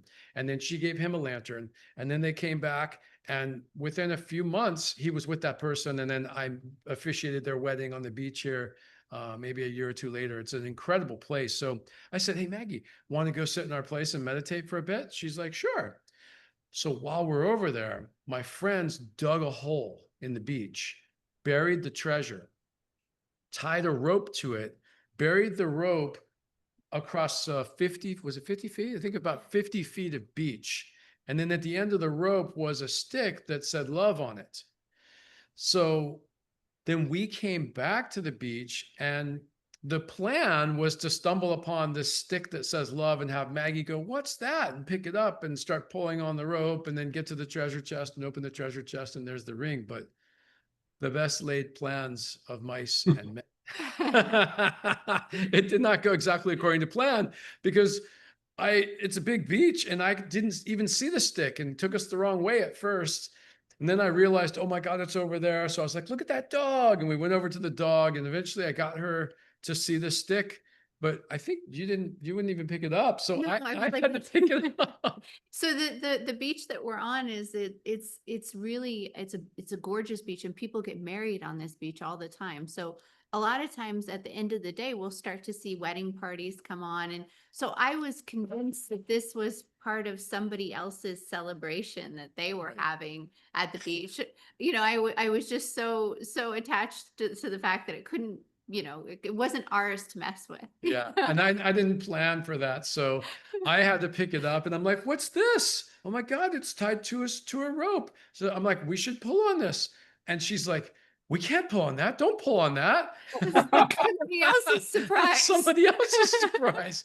So I have to start pulling it myself. Well, she's like, Magick, don't do that. What are you doing? You're going to ruin somebody's surprise. And I'm pulling on it and I'm not sure what to do. And then maybe halfway through it, I just handed it to her. And then she kind of hesitated and then she started pulling on it. And then she'd stop and be like, wait, we can't do this. And then we finally got to the treasure chest and then we had to like unbury it. It's buried. So we unbury it and we're going back and forth between her resisting and saying, we're going to ruin somebody's surprise and me having to do a lot of it myself. But up until this point, she hasn't realized that it might be hers, which is great, you know. But at some point I pulled the treasure chest out. I'll spare you all the details, but I opened it. And just around this time, I think because she started suspecting like, why is Magick willing to ruin somebody's surprise? This isn't like him, right? So she got a little suspicious, but then finally, you know, she opened the box and then there was another box in the box. And then she opened it. And by the way, my friends are secretly in the bushes filming this.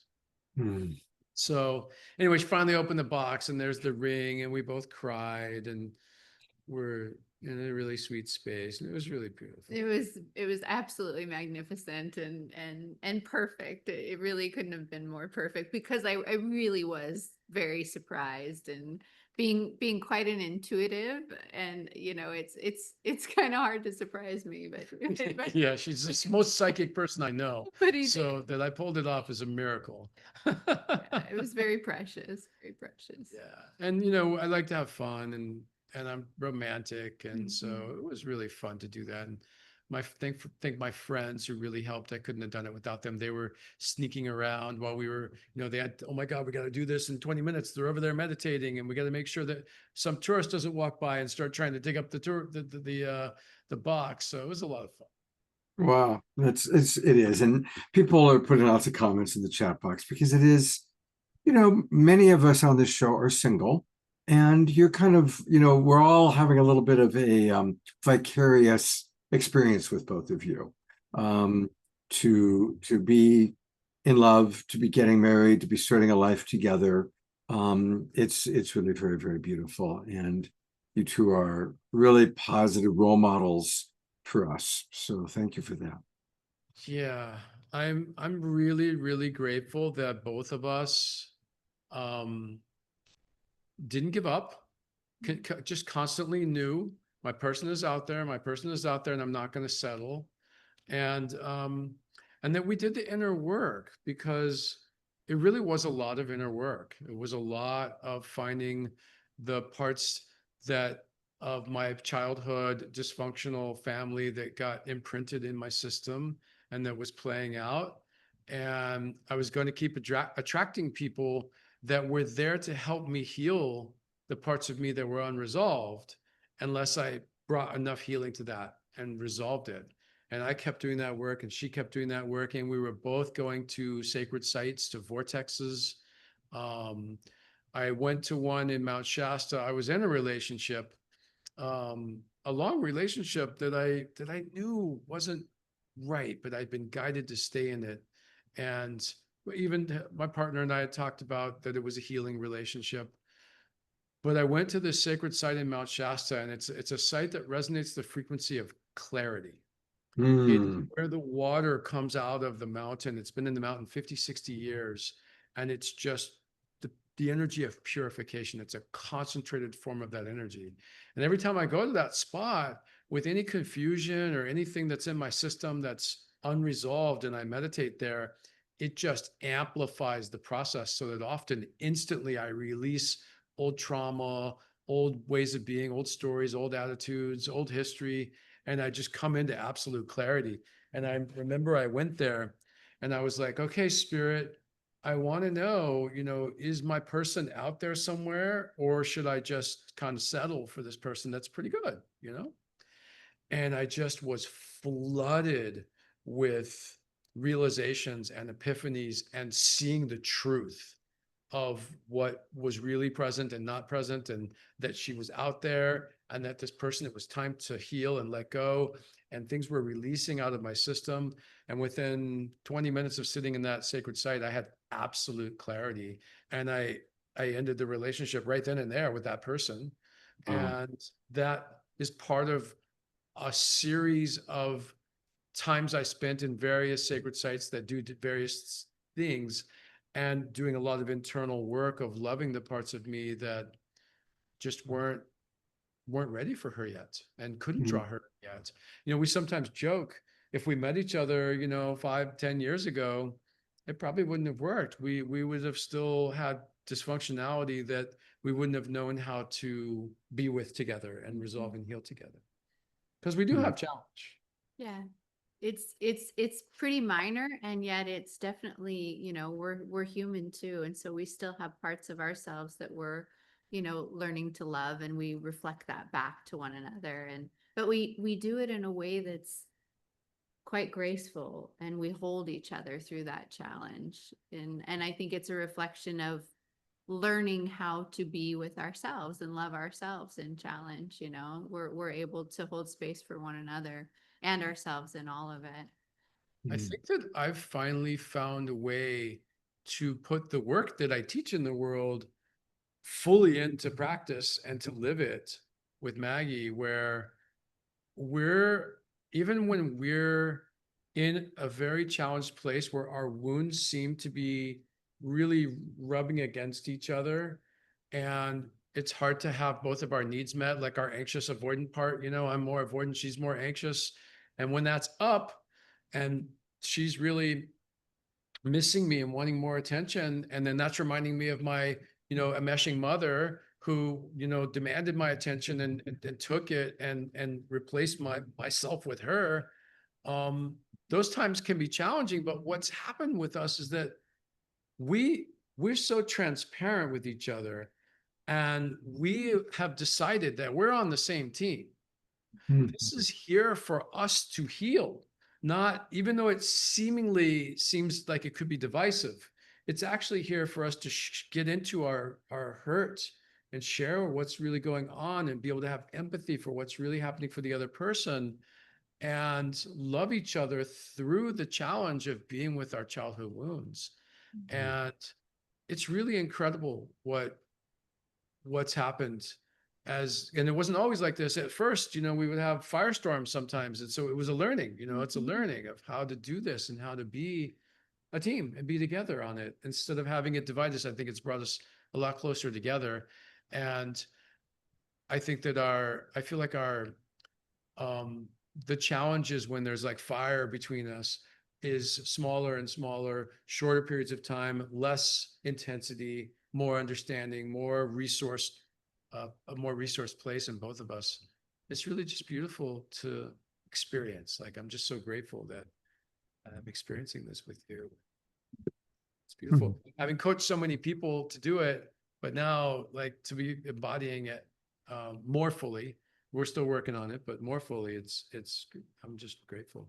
Me too. And I think it always brings us into deeper intimacy with one another, right? And with ourselves. Like the deeper that we go, the deeper we go with ourselves and our own source consciousness too.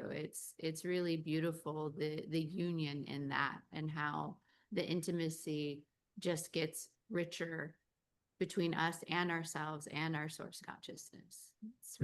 It's really a true blessing. Yeah, you said a few moments ago, you feel like you're more connected to source than before. And, that was a fear of mine, of losing myself in relationship, having had a meshing mother, right? And I also feel even more connected to source with you. I don't feel like I've gotten lost in you. It's just beautiful.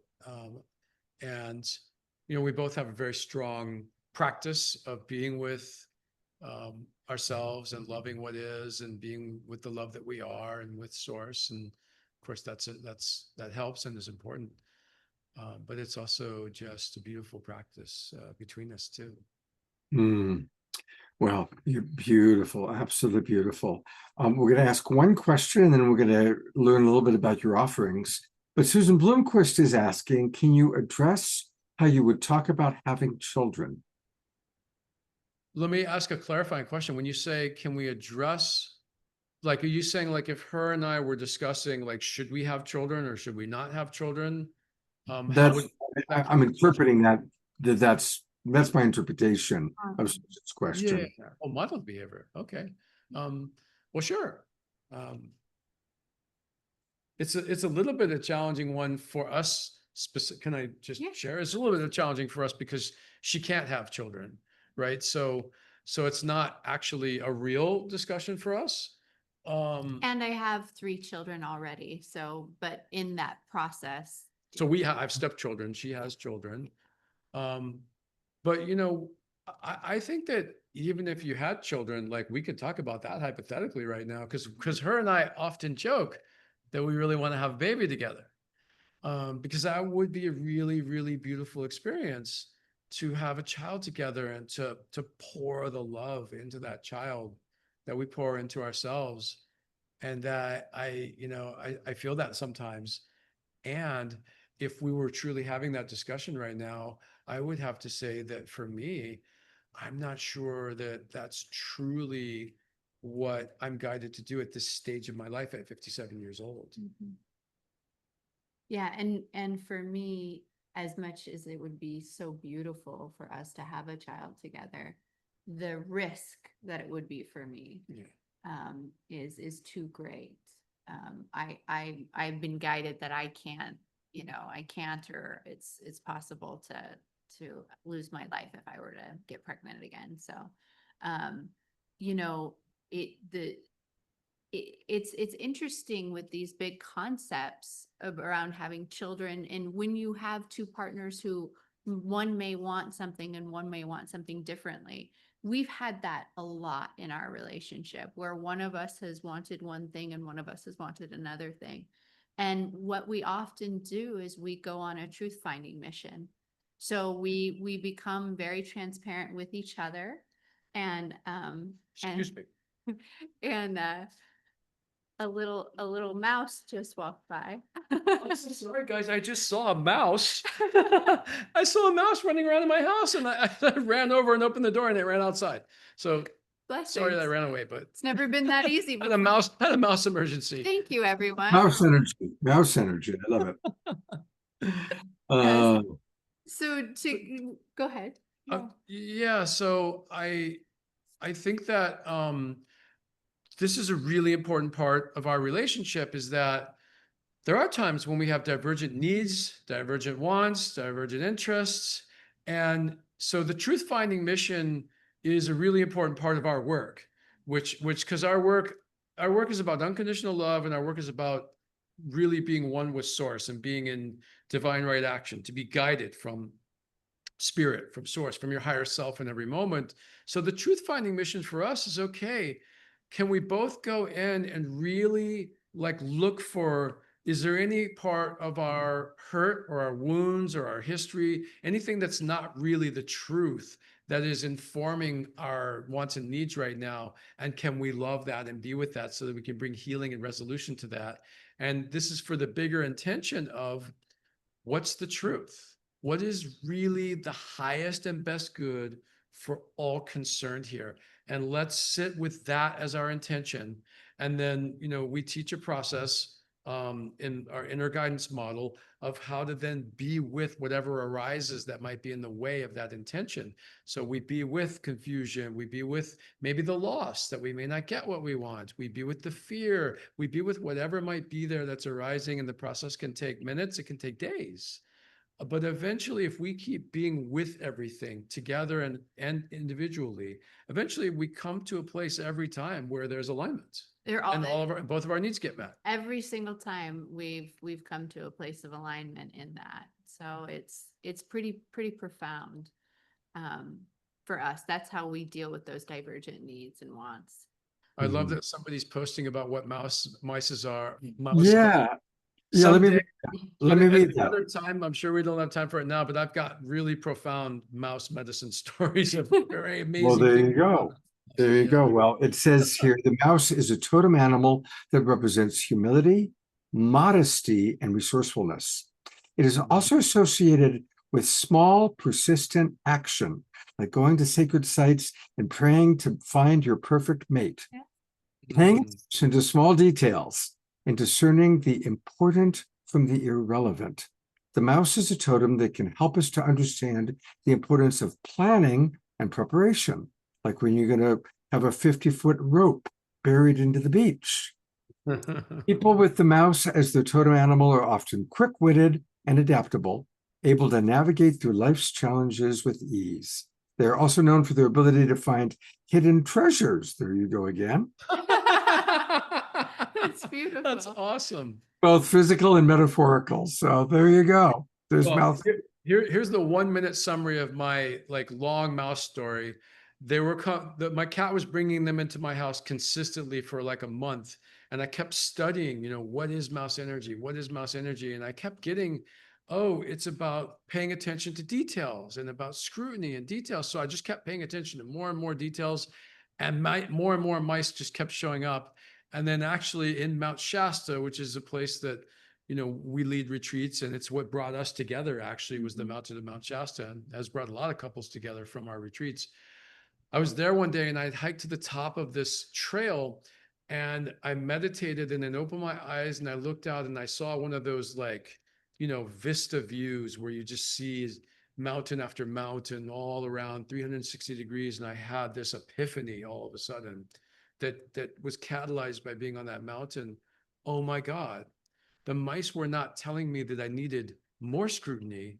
They were telling me that I have too much scrutiny and I need to broaden my vision and come out to the trees, to the forest, and not in the trees. And no more mice. That was the end of the mice. Once I had the realization, the mice didn't need to be there anymore. They got their message across. And, the bigger lesson for me has always been that you can look the mice up in the book and you'll get like a guide of what that medicine might be for you. But what I've really learned over the years is I talk to the animals directly. And I often get a very different message than the one I might get if I just look, not that looking it up in the book is bad, because sometimes that's really helpful to me. But if I can, I try to talk to the animals. And I've had so many times that the animals have given me some profound message and changed my life that I wouldn't have gotten if I hadn't just dropped in, gotten silence, and literally I gazed with a frog for 10 minutes once. And it changed my life and an entire retreat group's lives for the better because of it. Because the message didn't come right away. It took really dropping in and being in the nothingness, being in that shamanic place where multidimensional reality is flamed on, and the frog can then come alive and give me a message. Well, thank you both for the incredible inspiration. People are loving what you provided. And I want to let people know about your offerings. Let's start with Sacred Voyages. And you've got a retreat coming up very, very soon, in about a month, in Mount Shasta. So you want to tell us, and by the way, everybody, it's sacredvoyages.com, sacredvoyages.com. And do you want to share with us a little bit about this retreat and what Sacred Voyages is all about? Sure.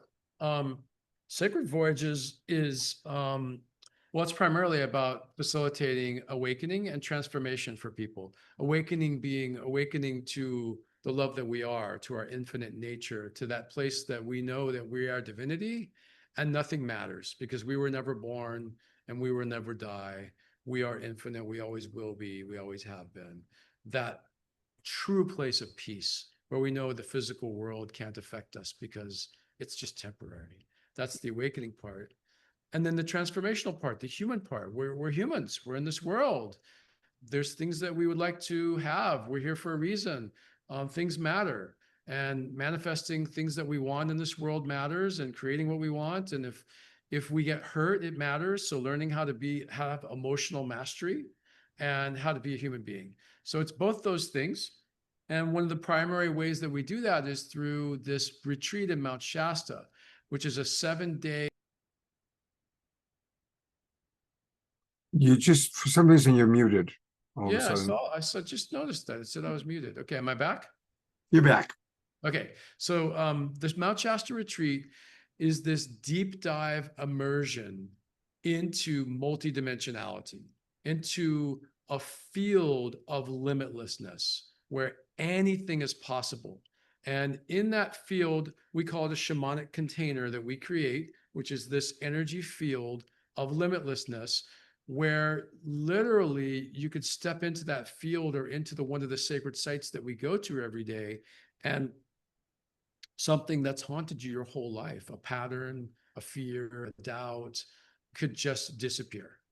And or you could actually manifest instantly anything. And when I say anything, this is the favorite thing that I do. I've been leading retreats and workshops since 1996. I was a junkie, and I taught many ones and created many ones. This is the thing I still do, because miracles happened on this retreat. Literally, I had somebody come who was on hospice with a deformed heart, had 6 months to live max, came on the retreat. They went back to their life, and their heart was perfectly normal. Wow. We had a woman on one of these retreats 2 years ago that arrived in a wheelchair, couldn't really walk more than 5 or 10 minutes without collapsing, had been in bed for almost 2 years. Within moments, literally, of stepping into the container, she was perfectly normal again. Almost every retreat, we have a physical miraculous phenomena or two like that.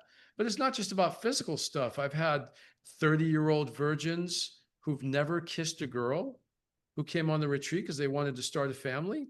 And within maybe a month or two of going back to where they were from, they met their girlfriend, they came on the next retreat, they got engaged on the next retreat, they got married. They've been married and have 3 kids now for, almost 20 years.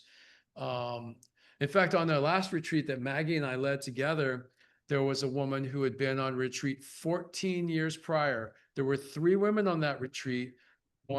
They'd all said, hey, we've had dysfunctional relationships our whole life. Our men have just been a mess. We're in our 50s and we want our true love. 3 out of those 4 women within 1 month of the retreat had met that person. And one of those people was on our retreat last summer with her husband of 14 years. And so it happens with relationship, it happens with wealth, prosperity, healing, and it happens with awakening. You know, I had a woman come on retreat who was, by her own description, her life was a complete mess. She ran victim, drama, didn't get along with people, very challenged all the time, had this full-on awakening on the retreat. And after that, for the rest of her life, she was at peace with the world exactly the way it was, never stressed. She got brain cancer. She wasn't stressed about it. She actually said to me, my brain cancer is irrelevant. That's how the peace that she was living in. So this is our signature retreat that we love because of the miracles that happen every time. Amazing. Well, definitely worth considering. And then also, I want to just check in with Maggie, because Maggie, as we've already learned, is an extraordinary astrologer. And you can learn all about her at her website, which is Maggie and Engel, Engel. Change a couple of letters around and you get Angel, which clearly she's an Earth Angel. And Maggie, are you doing astrology readings and coaching for people? Absolutely, yes. I do readings, I do astrological coaching, and then everyone who comes on our retreats with us, that's part of the retreat as well. They also get to have a look into their birth chart, and then how the energies in Mount Shasta are playing with them at this certain level in time. Because my specialty is really transit astrology. So I really like to talk about how the energies, because astrology is just a language of energy. That's all it is. And it's a way to speak about the intangible, the energy that we can all see and or we can all feel, but we can't see or touch, right? So astrology gives a way to speak about that. And the way that the planets are currently orbiting in the sky, they're affecting us differently at different times in our lives. And this is a watershed year. 2025 is a year like we've never seen before. We have all the mid-range and outer planets are all changing signs within an 8-month period. And we haven't had anything like that. I keep going back trying to find the last time we've had this. I think it's before the times of Christ. Last time we had anything close to it was we had the 3 outer planets. We have 6 planets that change signs in an 8-month period, but we had 3 outer planets change signs in 1737. But I can't find the last time we had this amount of change in such a short period of time. So there's so much shifting energetically on the planet right now, and we're all being called to this embodiment of our higher selves. The place, it's what Magick was just talking about, that place where we live in connection. We are our divinity embodied, and we are fully our human as well.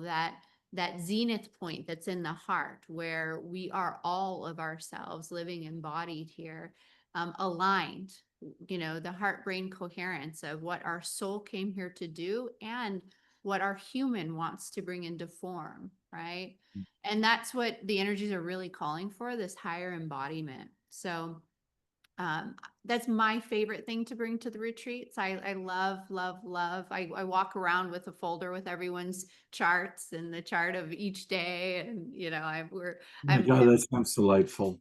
Yeah, consistently dropping in with people, and it's pretty profound. And Maggie actually doesn't really need that folder she walks around, because once she sees someone's chart, she has photographic memory for astrology charts, and she knows your chart and can talk to you about it for hours in depth. It's incredible. And she didn't talk about this much. She was talking about that she gives readings on the retreats, but she does do private sessions every day for people. And every person that I know that has one comes to me and says, "Oh my God, that blew me away. Like, how did she know? How could she have possibly known the things that she knew about me?" And then she gave me insights as to what I need to do to actually create what I want to in life. And it was really life-changing. So that's why I say she's a master astrologer. She's incredible. All right. And once again, everybody that's watching online or that's watching the replay, you can find out, excuse me, all about Maggie and Engel, ENGEL.com. You can learn more about what she's doing. And she is really, really special. You both are. And thank you for taking time to be on the show with us tonight. Happy mouse energy to you. I look forward and I look forward to hopefully seeing you on my next time up in Oregon. It's funny. There are 2 wonderful Maggies that live. Maggie Rose La Costa, who's going to be on in a few minutes, who's in Ashland, and of course this Maggie up in Grants Pass. So the 2 Maggies from Oregon blessing us tonight. Thank you so much, both of you Always guys. a pleasure to be with you, Scott. So grateful to be here in such a beautiful space. Yeah, it's beautiful. You guys are great. Beautiful. All right, we are going to have one more experience with Tatiana. This is going to be live, and then we're going to close our show with a chat and a KES group healing with the other Maggie Rose La Costa. Tatiana, how are you doing? I'm doing amazing. That was so touching, and it was really moving to hear their love story. And I've met my person, and he's very much like, let's get married tomorrow, and I'm like, I'm scared. I have like an association with marriage as kind of maybe sometimes trapping women or the patriarchal kind of. And so it's really beautiful to me to see marriage modeled in the way that Magick and Maggie are modeling it. And when I see that, I'm like, okay, that's the purpose of marriage. It's it is divine union, and it is true partnership, and it is the amplification of love. And I loved the story too that they shared about when they got married and how much love they could feel. And I know that that would be what I would probably feel as well with my beloved Mark. So yeah, I'm just really inspired by your share. Thank you so much. And I decided to whip out a love song just to Perfect. honor that. Yeah. And this is a song I wrote shortly after meeting Mark. So here we go. Oh, and I better turn off. There we go. I don't have my sound set up today, so hopefully you can hear me okay.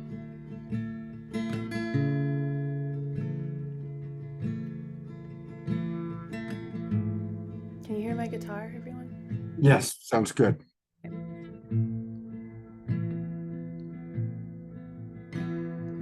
Oh, let me come to you softly. Let me come to you gently. Let me come slowly. Take me out into the forest and lay me down beneath the sky. The heavens above us will remember how we loved, how we loved. The heavens above us will remember how we loved, how we loved. And oh, there's truly nothing left to do but give my heart to you and face the unknown. What's the point of this life anyways, if not to love this way with all that I have? We'll make the angels cry with how we loved, with how we loved, with how we loved. We'll make the angels cry with how we loved, with how we loved, with how we loved. In 1,000 years, nothing will remain of us. So let's love deeply, love each other completely. In 1,000 years, nothing will remain of us but how we loved. Oh, but how we loved. In 1,000 years, nothing will remain of us. So let's love deeply, love each other completely. In 1,000 years, nothing will remain of us but how we loved, but how we loved, but how we loved, but how we loved. nothing will remain of us but how we loved. So let's love deeply, love each other completely. Because in 1,000 years, nothing will remain of us but how we loved, but how we loved.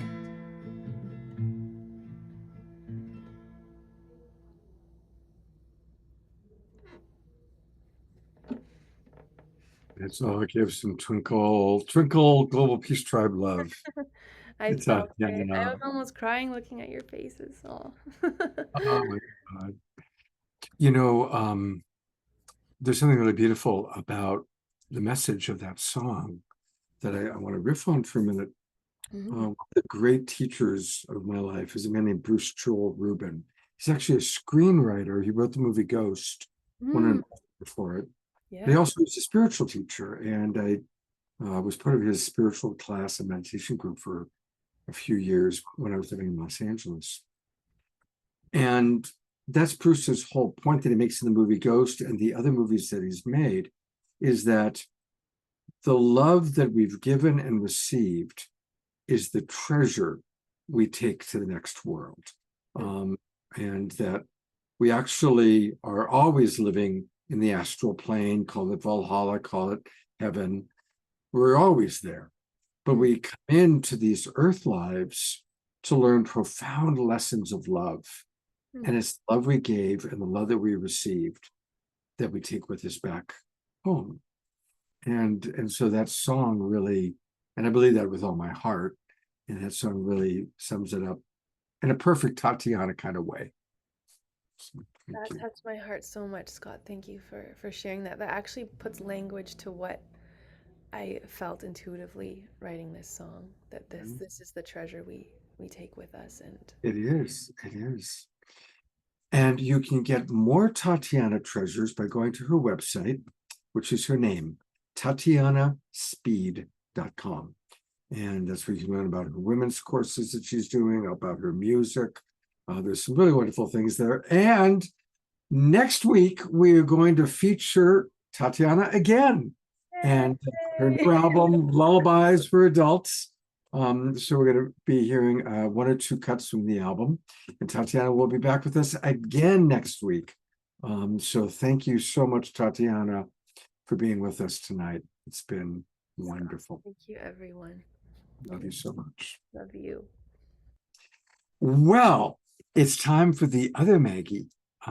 Two wonderful angels, earth angels named Maggie, blessing us tonight. And here is Maggie Rose La Costa. Those of you that are regulars who've seen her on the show before. And she is quite the earth angel and a dear friend. And Maggie, tonight we've been kind of, really all about love and wisdom. And so I know you're going to do a KES healing to close up the night. But before that, I'd love to just get, what are your current musings, your current awareness of this time on the planet, which, as Maggie, the other Maggie, was telling us, is unlike any other time astrologically that we've been in, maybe ever. And you are surrounded by very high vibration spiritual teachers. She lives up at the sanctuary with the Twin Ray, and she travels all over the world, really, and is always in magical places. So what are some of your musings that you can share with us, Maggie? Oh, thank you so much, Scott, for that question. And I really appreciated what I just combined both your names, Magick and Maggie, said about the astrology, and that 2026 is like no other year, because that's exactly how I've been feeling. And I feel like so many people I work with have also just been like so many full circles and so much beauty happening this year. And it feels like things are really also coming together, like these new systems. And I'm always inspired by eco villages and new earth communities and what that kind of looks like. And that also inspires a lot of my travels to visit these different places to see if we can really create a better system. Buckminster Fuller's quote is my favorite quote. Can we, and it's all about creating a better system that makes the old one obsolete.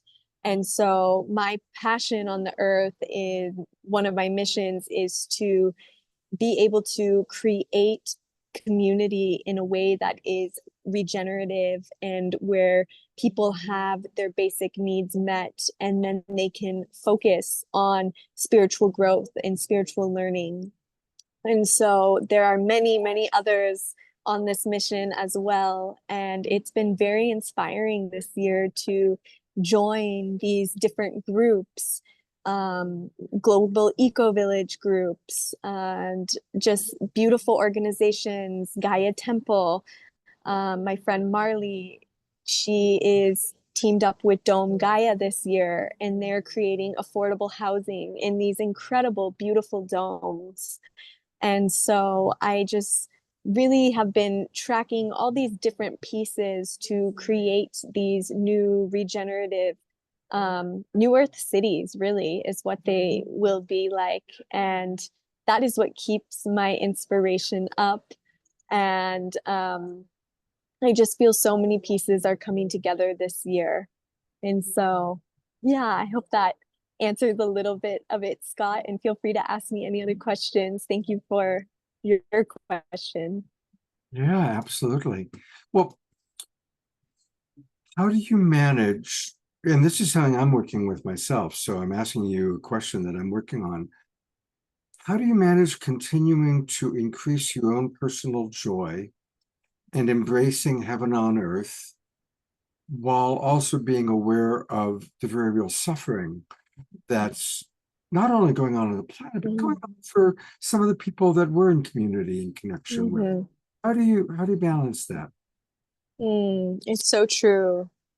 Definitely, you know, compassion, and to really honor each soul in their journey, and also the earth and where we're at, and that the duality is very real right now, and to acknowledge that there is still war and there is still suffering on the planet, and to use that actually as fire for inspiration, to use that as fuel to create, and to get up every morning with that inspiration to know that we can create a better world. And, you know, this is way long-term vision, but one of the visions I have, and a lot of others as well, is with these regenerative communities, getting these new earth technologies on these communities, and then going to the poorest parts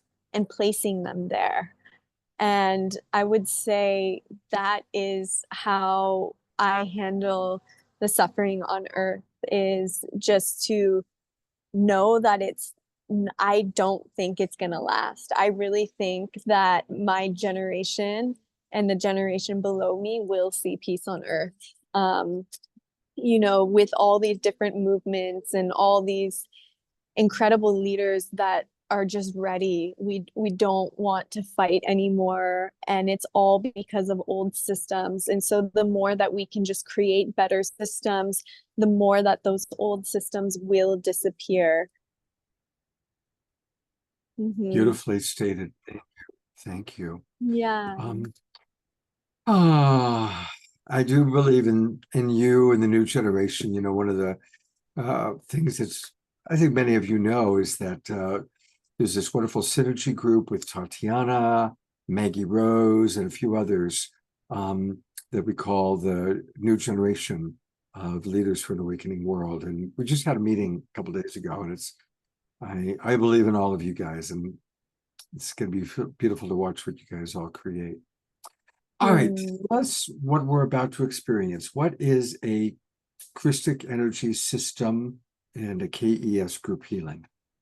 Yes. So the KES, it stands for the Christic Energy System, and it's all about pinpointing the soul's main karma, the main samskaras that we play out in this lifetime.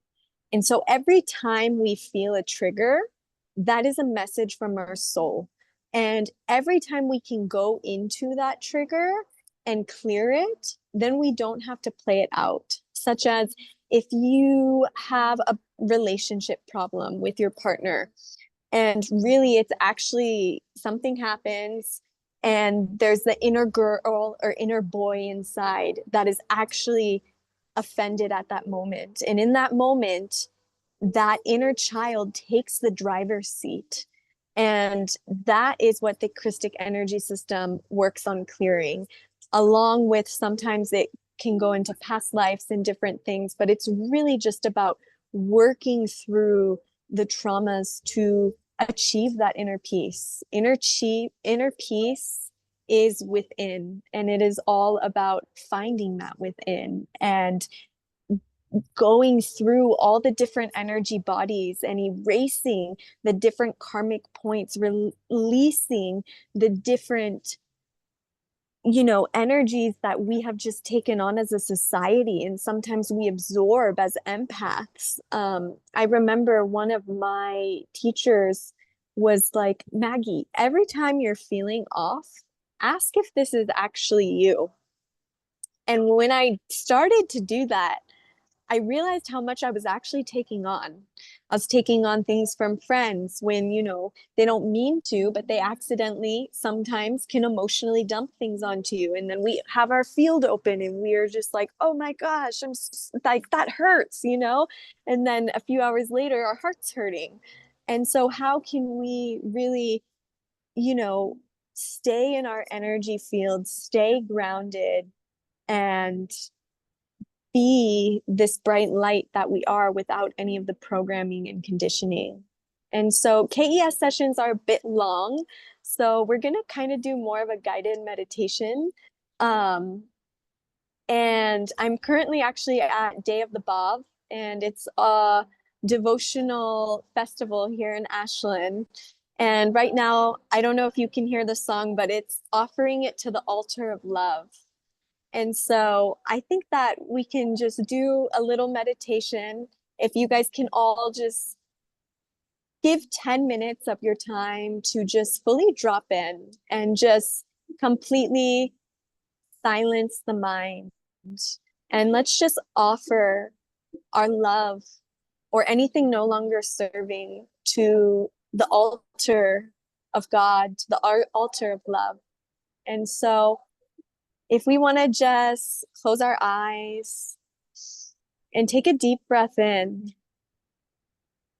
and open mouth exhale.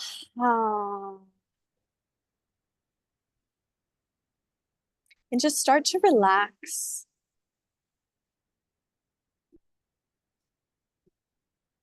Start to feel your presence move down to your heart space.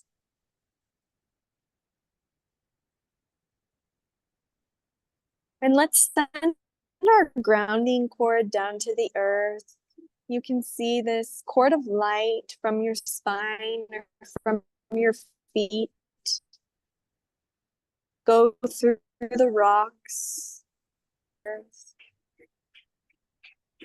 Send your love and gratitude to the earth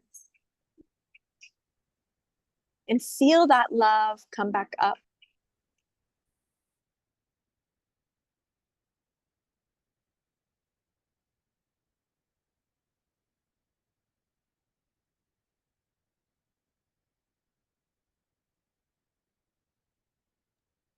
And when you feel that love come back up, let's send that love up to the sky.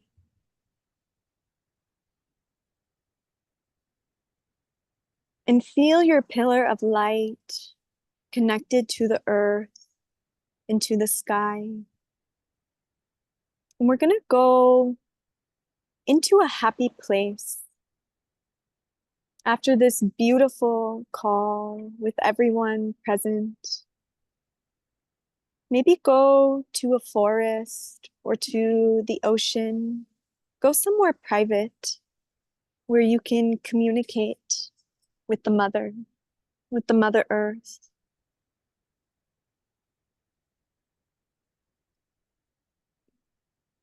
And start to breathe deeper, slowing the breath down. And we're going to call upon the Divine Mother. And we're going to call upon that miracle field to be present.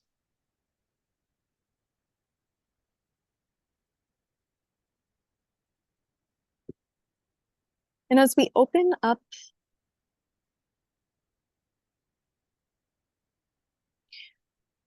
start to call in that aspect of the Divine Mother to be in front of you, whether it's Kuan Yin, Mother Mary, even a tree, whatever it is, ask to see her and ask to connect.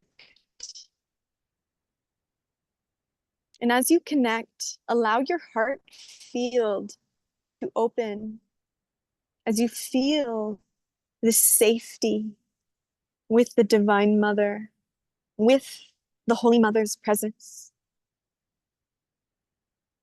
And we give our gratitude to her for the life that we have, for the breath that we are. And as we call upon her, ask her for a message.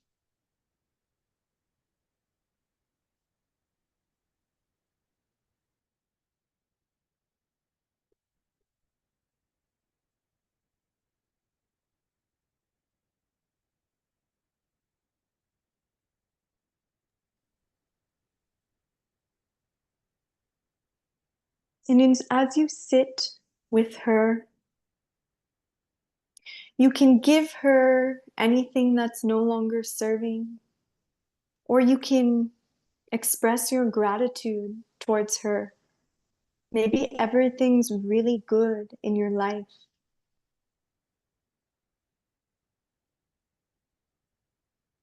And just allow that heart space to expand. As we ask this aspect of the Divine Mother to give us a gift, to give us a sign.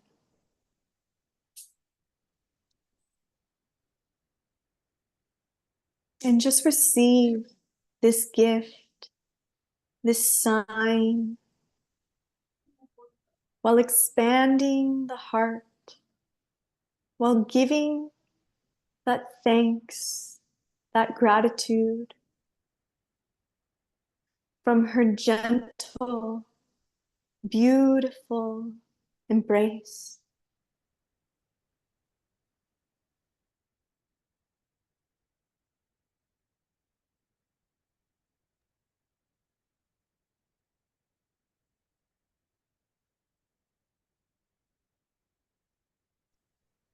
And now, all together on this Zoom call, we're going to connect hands and hearts.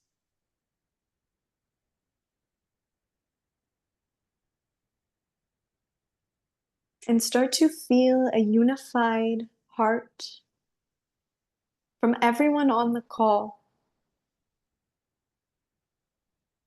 One heartbeat. And feel this beautiful community. And feel the love that is within every single being. And start to send it to every being on this call, into this field.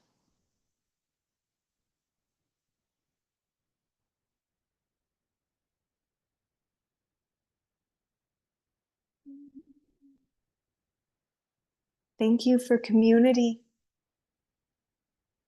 Thank you, Holy Mother,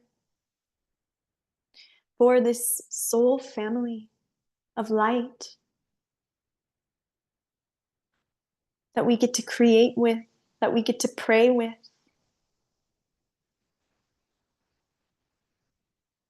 And that we get to create with.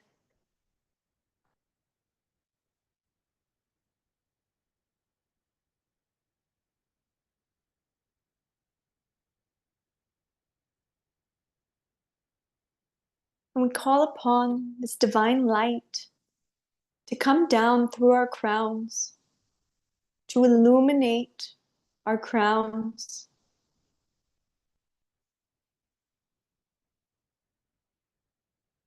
and to gift us with insight.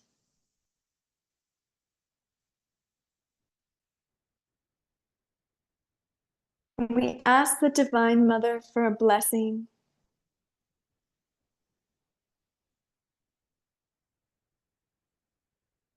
And with your heart open, allow yourself to receive this blessing from the Holy Mother for all creation.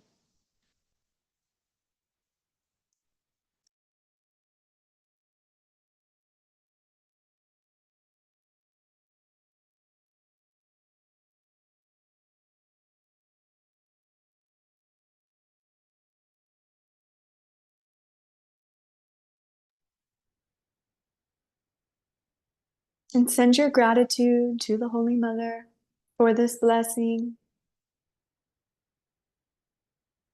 And send your gratitude down to the earth.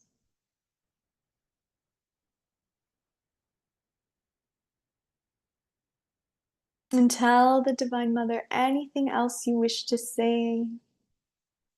I was with a beautiful elder the other day, and he said we all need to talk to the Divine Mother more.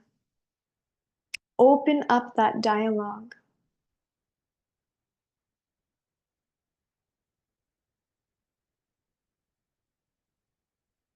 And bow to the Divine Mother, bow to the earth.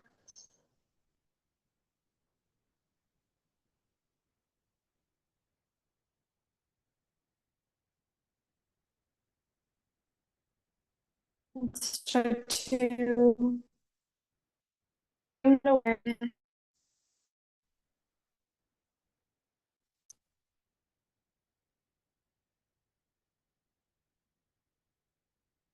and bring the awareness into the space you are in while keeping that heart-centered presence.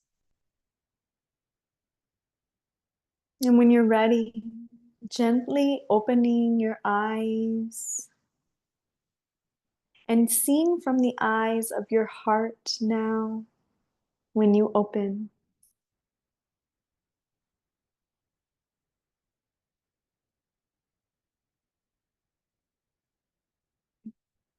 Thank you all so much for co-creating. Thank you, Scott, for this beautiful community and bringing people together.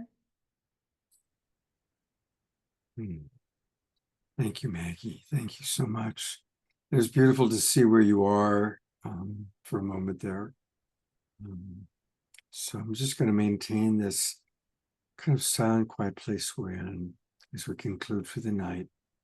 Let's take all the gifts that we've received from both Maggie's and Magick and Brother Phil, and of course, Tatiana, Reverend Rhetta. So many blessings. On Wednesday night, we have an evening with Pato and Antoinette. So that's going to be very special. Sending all of you much love. Of course, tomorrow is Sunday. We can always make it a sacred Sunday by choosing to see the divinity in all. And I think we've had many, many opportunities to do that tonight. So again, thank you, Magick, Maggie, Tatiana, Reverend Rhetta, Chief Brother Phil, our friends from Ireland, and all of you, our beautiful Global Peace Tribers, and those of you watching on Facebook, YouTube, or watching the recording. You're all appreciated, all loved. Good night, everybody.